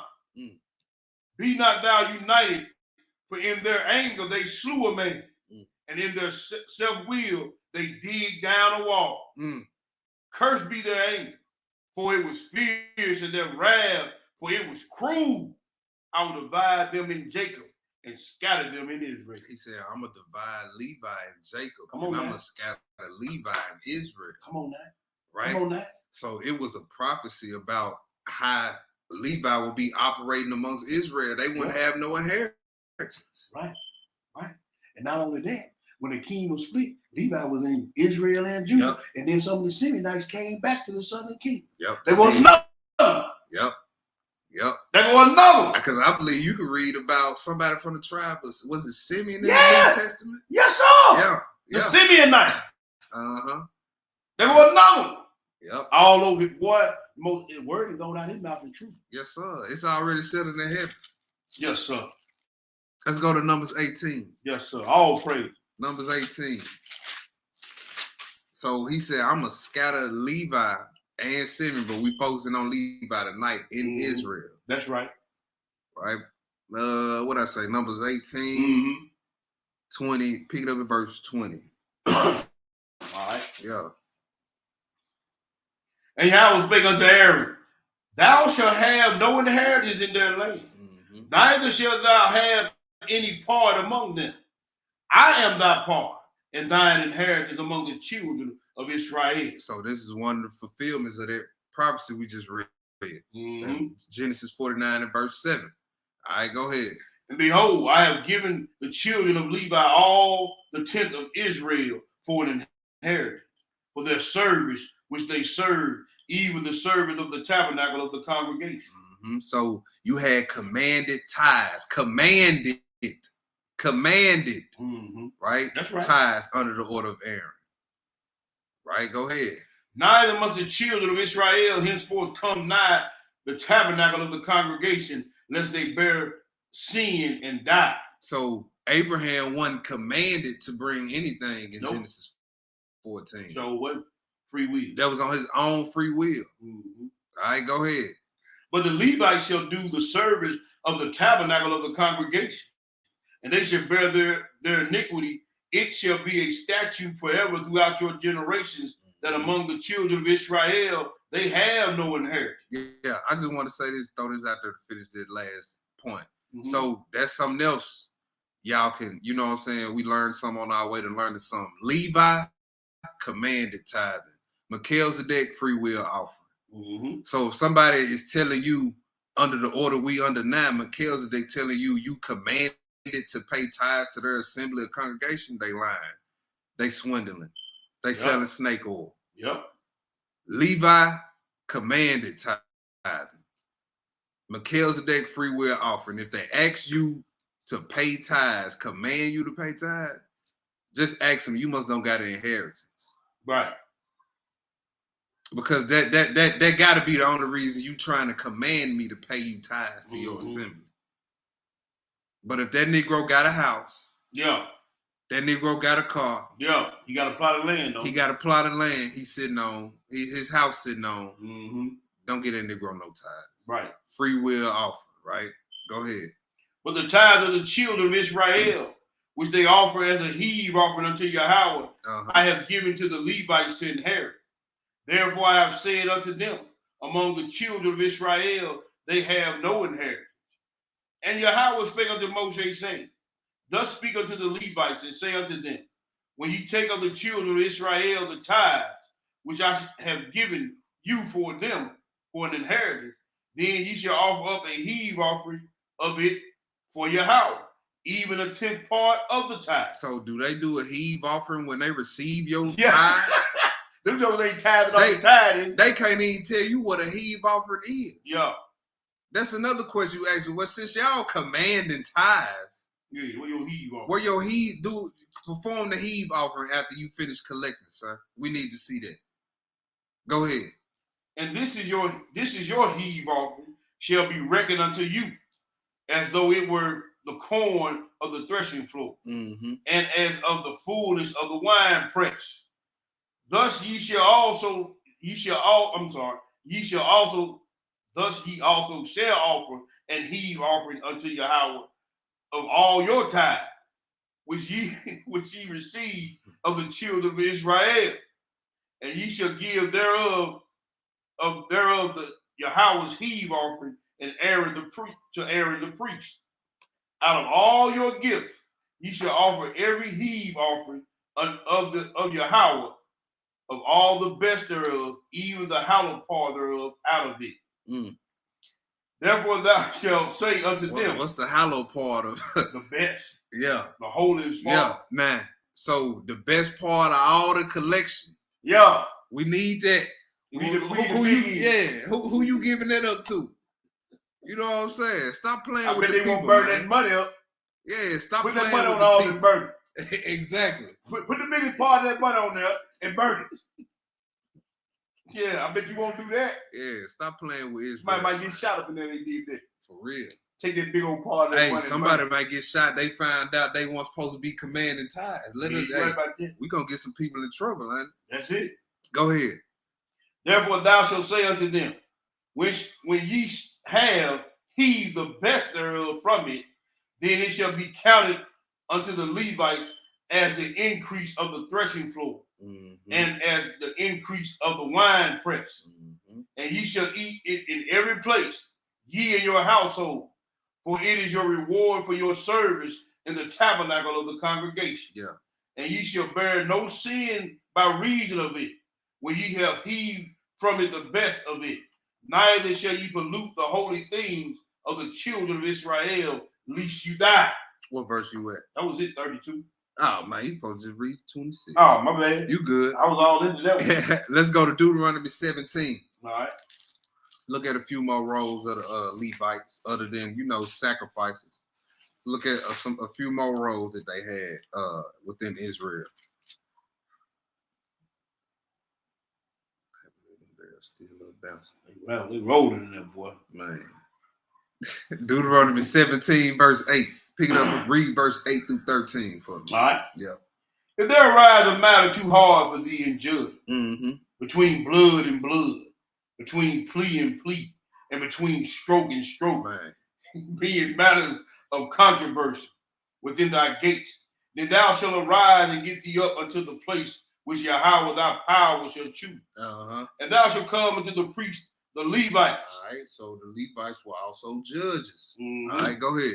And to the judge that shall be in those days, and inquire, and they shall show thee the sentence of judgment. And thou shalt do according to the sentence which they of that place which Yahweh shall choose shall show thee. And thou shalt observe to do according to all they inform thee, according to the sentence of the law which they shall teach thee, and according to the judgment which they shall tell thee, which thou shalt do. Thou shalt not decline from the sentence. I'm going to read that again. It's real slow. Yeah. Thou shalt not decline from the sentence which they shall show thee, to the right hand nor to the left. And the man that will do presumptuously, meaning the man that will go to the right or to the left, and will not hearken to the priest that standeth to minister there before the Yahweh thy power, or unto the judge, even that man shall die. Because see, you got to think these brothers got the communication device on their chest. Plus, they in the temple with the Most High. They in the temple, so you gonna look at their judgment and say, man, y'all niggas don't know what y'all talking about. I ain't going with that. Who got the Urim and Thummim on his chest? You gonna tell him he don't know what he talking about? Man. Okay. I knew, dude. You know how they do it. Go ahead. And thou shalt put away the evil from Israel, and all the people shall hear and fear, and do no more presumptuous. Yeah. All right, that was it on that? That was it on that. All right, you said down to 13, right? Yeah, down to 13. So the Levites were also judges. Let's go to the next spot. Let's go to Deuteronomy 33, verse 10. Deuteronomy 33 and verse 10. I've been horrible at keeping these scriptures up here. I might as well not even put them over. We almost done. So let me ask you a question, brother. What's up? So when the judgment come down, Mm-hmm. and they bring it to the judge, Mm-hmm. and the judges hear all that need to be said, and then the judgment, according to the scriptures, is handed down. What's going to happen to the people after they go presumptuous and don't do it? You're going to die. You're going to die. Even in this day. And then let the process of it all be example to the bishops, the deacons. That's the what I'm trying to tell you now. overseers. That's why I brought it up. Heard all sides. There you go. Inquire of the Most High. Go inquire the Most High. Go through the scriptures. Yep. Okay, then hey, see what the Most High got to say. Mm-hmm. Now, if the judgment cast down, Yeah. and you go against that which has been cast down, Right. okay. Yeah. I just want to get this straight. That's a personal problem at that point. Yeah. It ain't got nothing to do with nobody that was involved in the situation. Nope. Don't take it personal. Don't take it personal. You got to deal with the judgment. When you're dealing with law, take your feelings out of it. Take your feelings out of it. Because if we were still doing this whole law, man, it'll be a lot of hurt feelings up in this thing. Mm-hmm. What about the law that say that your brother had to take over after you died? Take your feelings out of it. You know what I'm saying? They don't want to deal with You we can get into law and feelings. You right. got a whole bunch of things with that law. Can't no feelings be involved when it go down. It's sad. Here go another scenario. What if you and your brother didn't get along that way? But you know on your deathbed, this your brother. Yeah. He got to take your wife and lay with the your only wife. other Israelite in your family. The only other Israelite, you got to lay with your wife after you die. And you lay on your deathbed, doing everything you can to not keep the law. Right. Take your feelings out of it. You see what I'm saying? And brother, if you was that brother that had to come and lay with your brother's wife, you didn't like him, and you gonna do like dude did and spill his seed on the ground and keep your brother and your brother name gonna die out of Israel. Yeah. Or for you brothers that do the two wives thing, it's a law in there that say if you have, I believe you have one that what is it's it? hated. Yeah, that's hated. Mm-hmm. Yeah. You have to make her son, they child, over the other the one. earth. That's right. Gotta take your feelings out of it. Yeah. Y'all want to do the law? Okay, yeah, the law say we can do two wives. Well, brother, give me an example. But you usually, how them situations go, you know one is hated and one is Just like like Leah. another. That's why I bring up. Just like Leah. Now the king and the priest came out of Leah. Mm-hmm. The firstborn came out of Leah. It did. So the one that was hated. Gotta take your feelings out of that situation. Yep. He giving you examples all over the book. You beefing with a brew. Y'all done just had words yesterday. Stroke for stroke. You see somebody, you know this brew got a specific type of car. Don't nobody else drive this car but this brew. Right. You see the window busted out of as some young dude driving his car. Right. Come on now. Take your feelings out of it. What's more important, keeping the law or your feelings? They feel. I'm gonna answer that question for you. Yep. Everybody say the law. They gonna lie and say the law. They gonna lie and say, yeah. But ain't nobody. Hey, now y'all just had words yesterday. But you know this brew car is stolen. Right. Window bust out and everything. He ain't driving. The dude's driving, smoking a blunt with a bandana around it, and it's yacht tags on the car. Right. Come on now. No, that ain't the brew. What you gonna do? Your feelings more important than keeping the law? I'm glad the car got stolen. Something to think about. Something to think about. Let's go to the next spot. Ezra 10. All right. Ezra 10. Ezra 10. Something to think about. For everybody, all the brews out there so-called beefing with each other. Man, we beefing. We ain't speaking right now. Okay. Keep on. The Most High got a way of making brews come back together. You know what I'm saying? Yeah. Whether it's on the terms y'all want to, or if it's on terms y'all would not rather have it to be on them type of terms. But hey, he got a way. He got a way of making brews deal with each other. Let's go to Ezra chapter 10. Let's do 1 through 12. All right. 1 through 12. Now when Ezra had prayed and when he had confessed, weeping and casting himself down before the house of Yah, there assembled unto him out of Israel a very great congregation of men and women and children, for the people wept sore. Then Shechaniah, the son of Jael, one of the sons of Elam, answered and said unto Ezra, we have trespassed against our Elohim, and have taken strange wives of the people of the land. Yet now there is hope in Israel. Man, you know what? Let's come back to this. Okay. I totally skipped 2 spots. My Okay, bad. I'm tripping. all right. I'm tripping. Let's go to Numbers 25. My bad, y'all. My bad.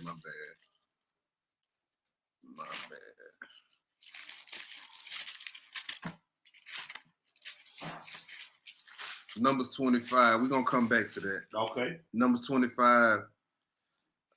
We ain't gonna do this whole thing. This was, of course, after Eleazar, came and killed that brute that came in the camp with the Moabite woman. Let's finish. Yeah. Let's do 25 and pick it up at verse 7. All right. And when Phinehas, the son of Eleazar, the son of Aaron, the priest, saw it, he rolled up from among the congregation and took a javelin in his hand. And he went after the man of Israel in the tent and thrust both them through, the man of Israel and the woman through her belly. So the plague was stayed from among the children of Israel. Right. And those that died in the plague were 24,000. And Yahweh spake unto Moshe, saying, Phinehas, the son of Eleazar, the son of Aaron, the priest, has turned my wrath away from the children of Israel, while he was zealous for my sake among them, that I consume not the children of Israel in my jealousy. Wherefore, behold, I give unto him my covenant of peace. And he shall have it, and his seed after him, even the covenant, an everlasting priesthood. There it is again. All right. So the same thing he told to Aaron and Moses, he told to this guy right here. But it switched from Aaron's descendants to Zadok down the line, which Phineas, Zadok and Phineas is in the same line. Right? Go ahead. Because he was zealous for his Elohim and made an atonement for the children of Israel. All right. That was it on that. I just wanted to read that part. Write down 1 Chronicles 24, 1 through 19. That's the 24 divisions of the elders that David organized. Where did he get that from? We read that in Revelation in the first part, That's right? Right, bro. So that was just another aspect of the heavenly order. Of the heavenly order being reflected in the Levitical priesthood. Now let's go to Ezra 10. Okay. Now let's go to Ezra 10. Ezra 10, pick it up at verse 1. All right. Ezra 10, verse 1. Now when Ezra had prayed, and when he had confessed, weeping and casting himself down before the house of Yahweh, there assembled unto him out of the children of Israel a great congregation of men and women and children, for the people wept sore. And Shechaniah, the son of Jael, the sons of Elam, answered and said unto Ezra, we have trespassed against our Elohim, and have taken strange wives of the people of the land. Yet now there is hope in Israel concerning this thing. Now therefore let us make a covenant with our Elohim to put away all the wives and such as are born of them, according to the counsel of my Lord. That was a hard thing. Hard, man. That was a hard thing, man. You know the connection that you have with your family, your wife, and your children. That's right. Again, what do you value more? The law or your feelings? They feel it. The law or your feelings, right? Do you, at this point, do you value the work the Most High called your line, your tribe to do or do you value your feelings of that woman more? Mm. But her booty just so big, Ezra, I can't put her away. Look at her. Yeah. You know what it is. You all type of stuff was going on. Mm-hmm. Go ahead. And of those that tremble at the commandment of our Elohim, Yeah. and let it be done according to the law. Mm. Arise, for this matter belongeth unto thee. We also will be with thee. Be of good courage and do it. And then arose Ezra and made the chief priests, the Levites, and all Israel to swear that they should do according to this word, and they swear. What verse you at? I'm at verse 6 5, now. verse That was 6. the end of 5, start 6. Skip down to verse 10. All right. And Ezra the priest stood up and said unto them, Ye have transgressed and have taken strange wives to increase the trespass of Israel. Mm-hmm. Now therefore make confession unto Yahweh your power of your father, and do his pleasure, and separate yourselves from the people of the land, right, and from the strange wives. Then all the congregation answered and said with a loud voice, And thou hast said, so must we do. So some priests had took some strange wives, right, and had to put them away. All right, let's go look at something else. We just looking at the regression of the Levitical priesthood. We could have went through each time period and showed you where they was going on. Let's go to Ezra chapter 2. All right. Ezra chapter 2. Mm-hmm. Let me see. These brothers put from the priesthood. Skip down to verse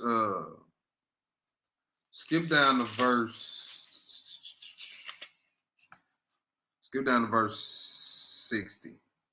Skip down to verse 61. Right. So these is a list of names of the people who returned from the captivity. Right? You said 61? Yeah, Ezra chapter 2, verse 61. Watch this.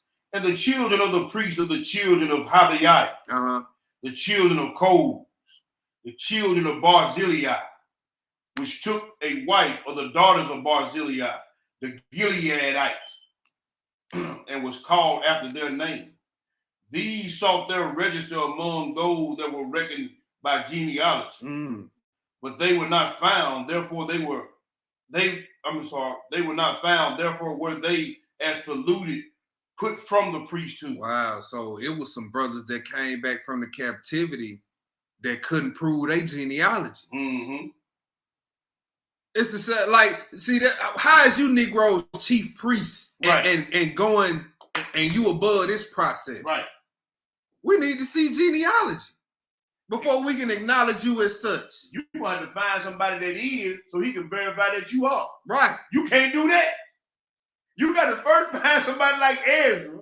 Yeah. That is to verify that you are. That you are. So hey, if you can't prove genealogy, you know what I'm saying? You need to sit down somewhere with these titles as chief priest and how you gonna verify that he in this captivity? Right. So all y'all need to sit down. You polluted, bro. If you want to call yourself a chief priest and you can't prove genealogy, a real Levite would tell you no deals today if they were still living. Right? Aaron would tell you no deals. That's right. Phineas would tell you no deals. Ezra would tell you no deal. And Phineas might run you through. For real. Let's go to Ezekiel 22. Yeah. Ezekiel 22.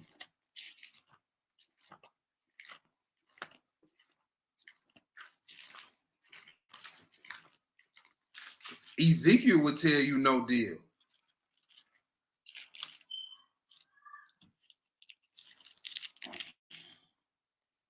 Ezekiel was a priest. Ezekiel, the first chapter. Ezekiel chapter 22. We're going to read verse 23 through 28. 23 through 28. All right. And the word of Yahweh came unto me, saying, Son of man, say unto her, Thou art the land that is not cleansed, nor rained upon in the day of indignation. There is a conspiracy of her prophets in the midst thereof, like a roaring lion ravening the prey. They have devoured souls. They have taken the treasure and precious things. They have made her many widows in the midst thereof. Her priests have violated my law. What the priests do? They have violated my law. We read in Deuteronomy 33:10. They supposed to be teaching it. That's right. So the priests had fell off, right? They didn't violated the law. How did they violate the law? Go ahead. And have profaned mine holy things. How did they do that? They have put no difference between the holy and profane. Neither have they shown difference between the unclean and the clean. Right, go ahead. And have hid their eyes from my Sabbaths, and I am profane among them. Go ahead. Her princes in the midst thereof are like wolves ravening the prey. So the priests, the princes, go ahead. They shed blood to destroy souls to get dishonest gain. Her prophets have daubed them with untempered mortar, seeing vanity and divining lies unto them, saying, Thus saith Yahweh Elohim, when Yahweh has not spoken. All right, let's go to the next spot. So the priests have profaned the law. They don't put difference between clean and unclean. They done profaned the holy things. The sons of Kohath who handled the holy things went off their job. Sure did. You know what I'm saying? Everybody talked about Uzziah for getting killed by the Lord for touching the ark when it fell. Yeah. But where was the ones who supposed to be carried? Right. Not on their job. Not on their job. Let's go to the next part. Let's go to Malachi chapter 2. Yes, sir.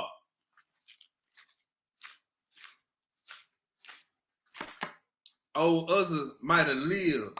Yeah, if they had the Levites been where they was supposed to be at. And to show you how cold-blooded that was, David, the man after God's own heart, had to go back and bethink himself. It had to be told to him, look, man, the Levites weren't there.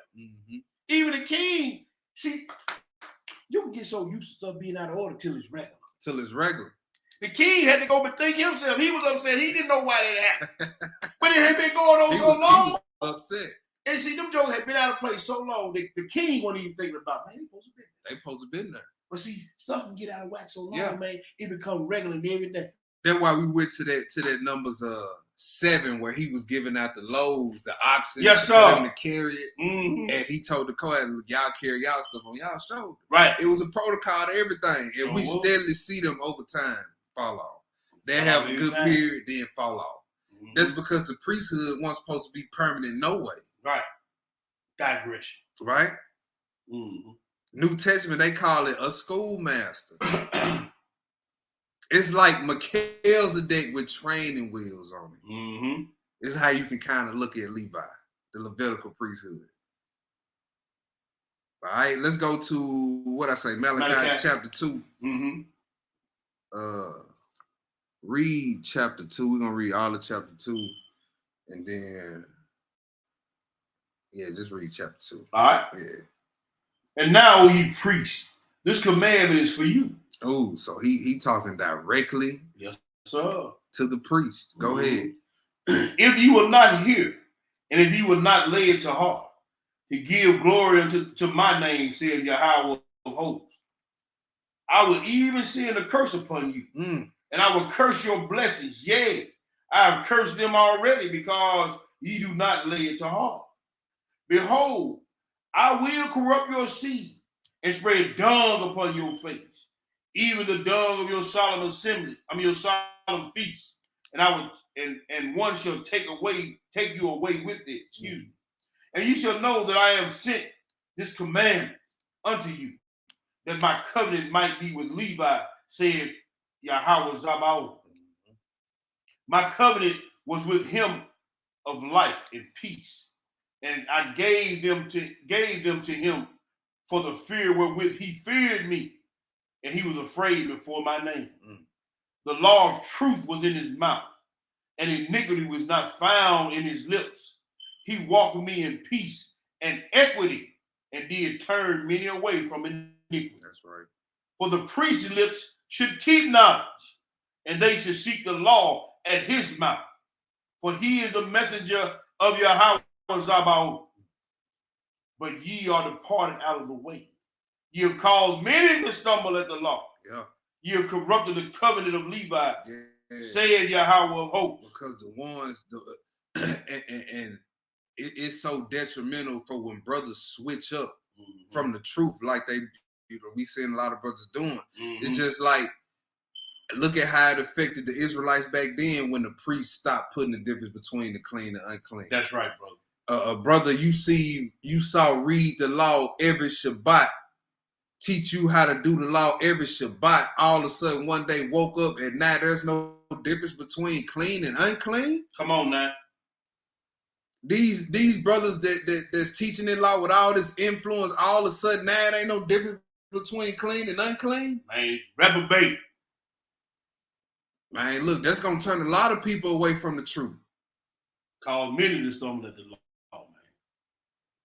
Hey, a priest's lips should always keep knowledge. Go ahead. Therefore I have also made you contemptible and base before all people, according as ye have not kept my way, but have been partial in the law.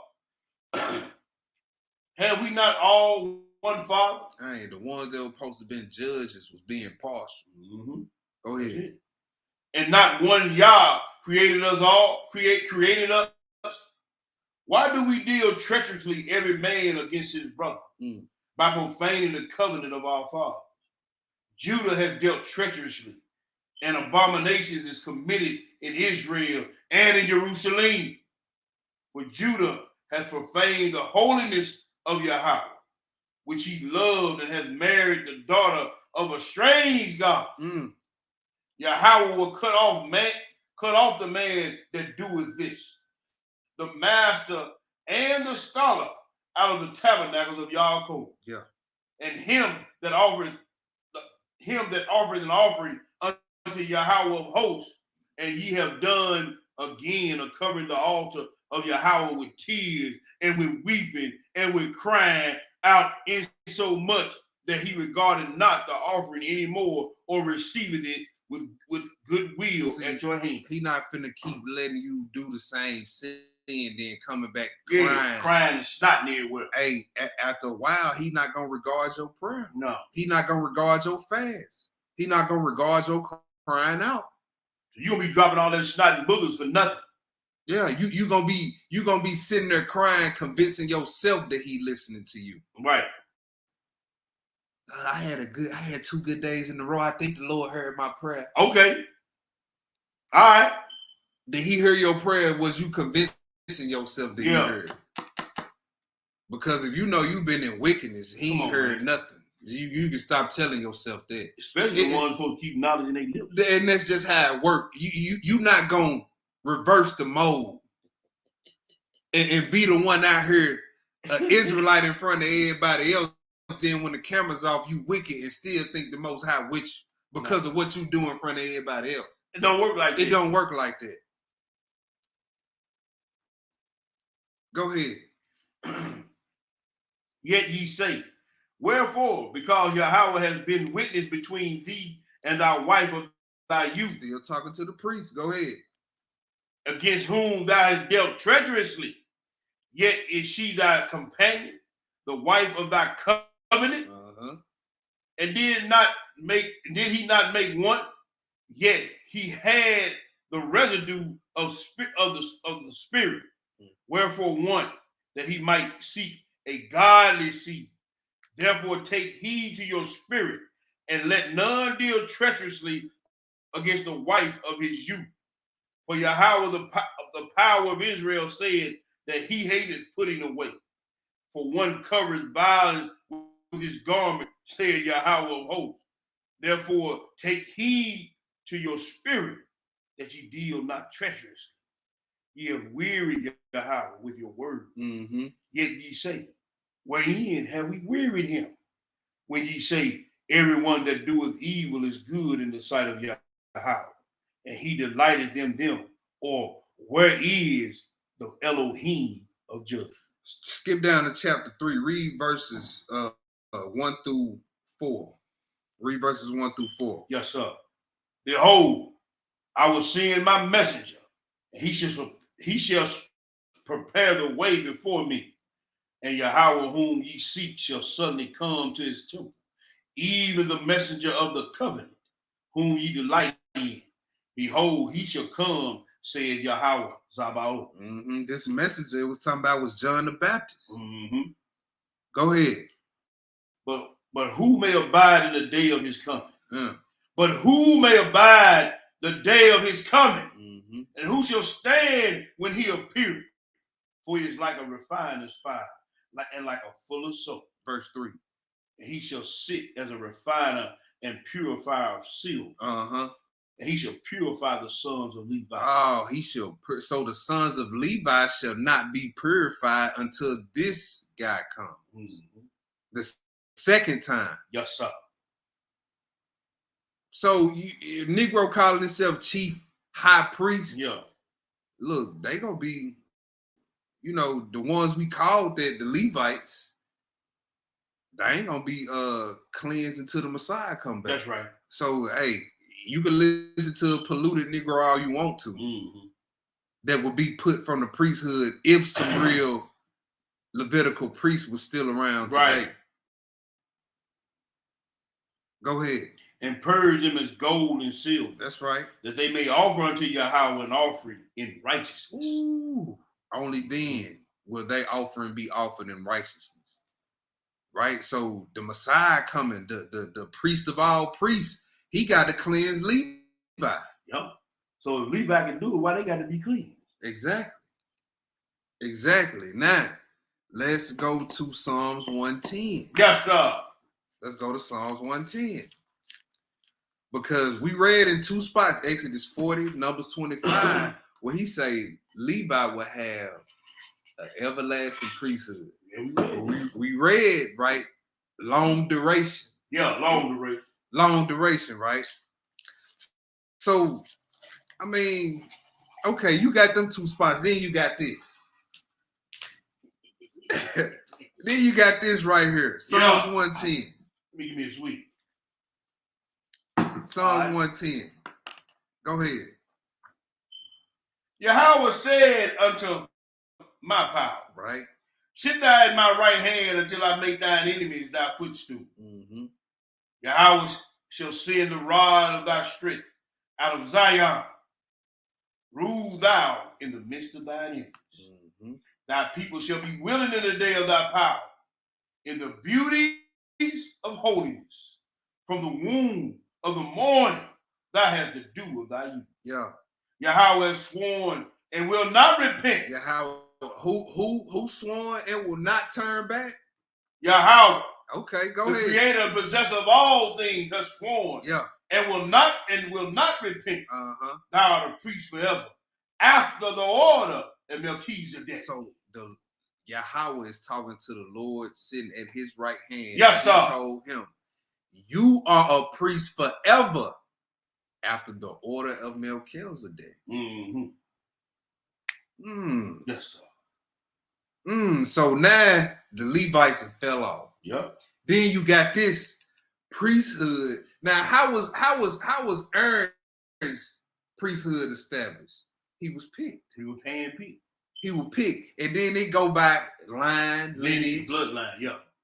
This was an oath. Yeah. The father went on record and made an oath. Yes, sir. And he won't turn back from it. I don't care whoever say they this, whoever say they that. He said, the Lord sitting in my right hand is the priest forever after the order of Melchizedek. Now, which one takes precedence over the other? The oath. Oh. Okay. So Melchizedek was set up through an oath by the father. Levi is just lineage. It's lineage, is it? Hey, you born of a certain line, you in there. But this was made by an oath that he didn't make with everybody to be high priest after this order. One person. So through all that, with what we just read about the Levitical priesthood, then you come to Psalms and you got this. Let's go to Isaiah 28. All right. Let's go to Isaiah 28. And then we'll reconcile everlasting. How can both priesthoods be everlasting? We're going to reconcile all that. We're going to make it all make sense in part 3. That's right, too. He did make did. He did make it over before the world was. Hey, we read it in the second Enoch, the priest. We read about the child Melchizedek. Then it told you it's going to be a Melchizedek that's coming. He going to be the priest of all priests. Yep. There it was right there. You can look at also that Psalm 55. He said, man, we walk together in company. Yep. That proverb, he said, hey, man, I was there with him in the beginning. Before the world was. You know what I'm saying? So, yeah. Yep. And then if you read, what's that? Isaiah, Isaiah 6. I believe that's Isaiah 6. Isaiah 6. Yeah. You read Isaiah 6, right? And you look at that word train. And his train filled the temple. Yes, sir. Look at that word train in the concordance, Aki. I'm pretty sure you already know what it say, but look at the word train in the concordance there in that Isaiah 6. We in Isaiah 28 right now. Mm-hmm. Isaiah 28, let's do 14 through 18. All right. 14 through 18. Let me get that real quick. All right, go ahead. Wherefore, hear the word of Yahweh, ye scornful men that rule this people which is in Jerusalem. Okay, now remember what we read in Ezekiel, 22? Mm-hmm. We read the priests, mm-hmm. the princes, mm-hmm. and the king. That's it. The wicked men that rule Israel. Mm-hmm. This is a message for them. The priests mainly, since that's what we talking about. We talking about priesthood. Go ahead. Because ye have said, we have made a covenant with death, and with hell are we at agreement. When the overflowing scourge shall pass through, it shall not come unto us. For we have made lies our refuge, and under falsehood have we hid ourselves. Yeah. Therefore, thus said Yahweh, Elohim, behold, I lay in Zion for a foundation of stone. Yeah. A tried stone and a precious cornerstone, a sure foundation. He that believeth shall not make haste. Judgment also will lay. That was it. Oh, that was it. All right, so we know who that's talking about. Look at that. Train equals high priest garment or robe. That's it, bro. Wow. So Isaiah saw Christ in Isaiah 6 in his role as priest, in his garment. He even talked about it in the Ascension of Isaiah. Let's go to the last spot. Last spot. Finally going over to the New Testament. John chapter 3. John chapter 3. I had John 1 in here just showing you that the divisions or the courses of the priests was still in that. They were still doing that in the time of John's father. When you read John chapter 1, showing how he was a Levite in the temple, right? So of course John was a Levite. All right, so let's do John chapter 3. Let's do 25 through 36. This is how we're gonna finish part 2. All right. 25 through 36, right? Yep. You can really do 35, but he was just read 36 if you want to, yeah. Then there arose a question between some of John's disciples and the Jews about purifying.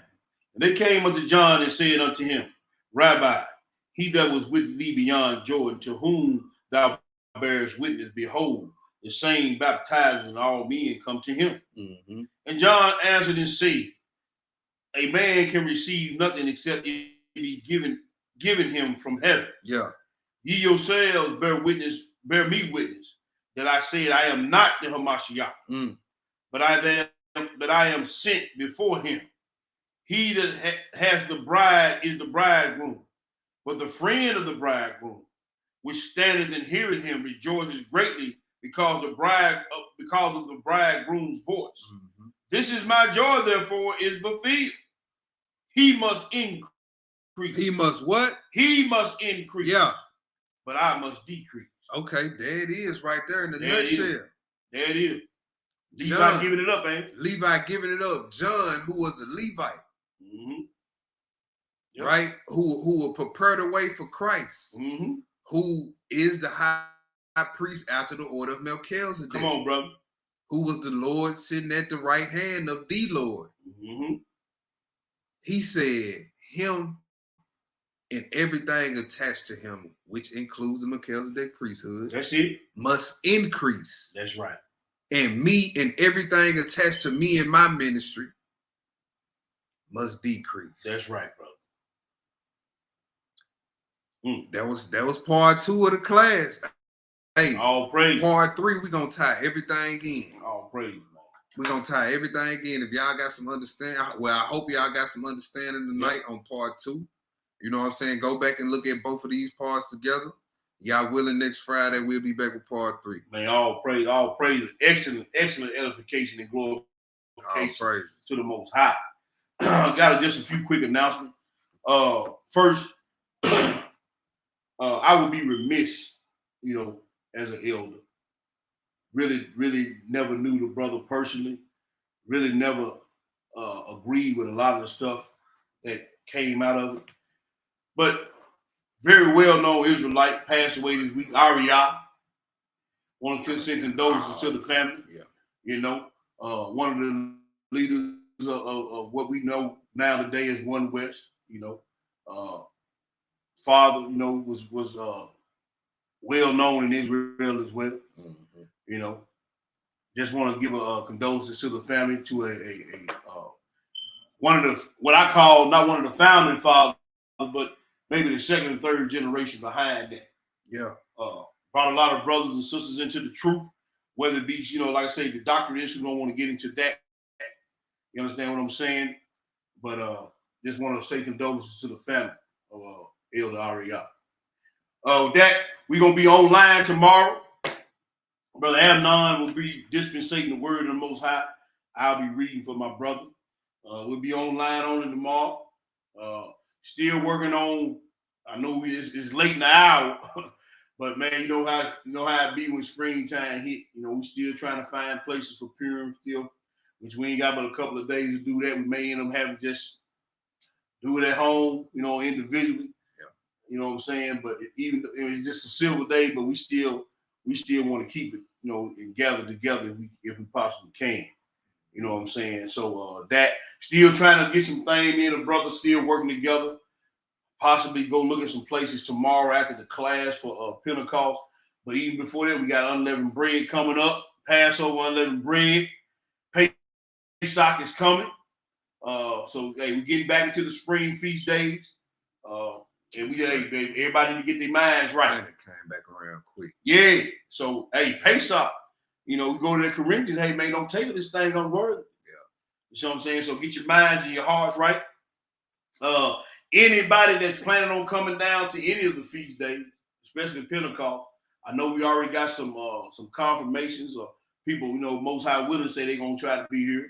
So let us know. I know we got some people coming up from different parts of the country that want to come up for Pentecost. So if you're coming, try to let us know early. Try to get some arrangements for you as far as hotels and whatnot. Try to get all that squared away. Try to get some better rates and whatnot if you don't already have an avenue to do so. Want to ask everybody to continue to pray for the ministry. Most High willing, you know what I'm saying? We're going to have another trip down to the land pretty soon. Hopefully we'll have some more news on that. Still, I know Amnon's still working on some stuff on that. And then elders and teachers will have the Hebrew class this Sunday. I think it's at 6 o'clock. Yeah, 6 o'clock. I'm trying to keep Rob. I know you get off, you be running. So I think it's at 6 o'clock be good. I'll check with my brew tomorrow morning. Make sure that's going to be conducive for him getting off their plantation. But we'll be resuming our Hebrew classes this weekend, Most High willing.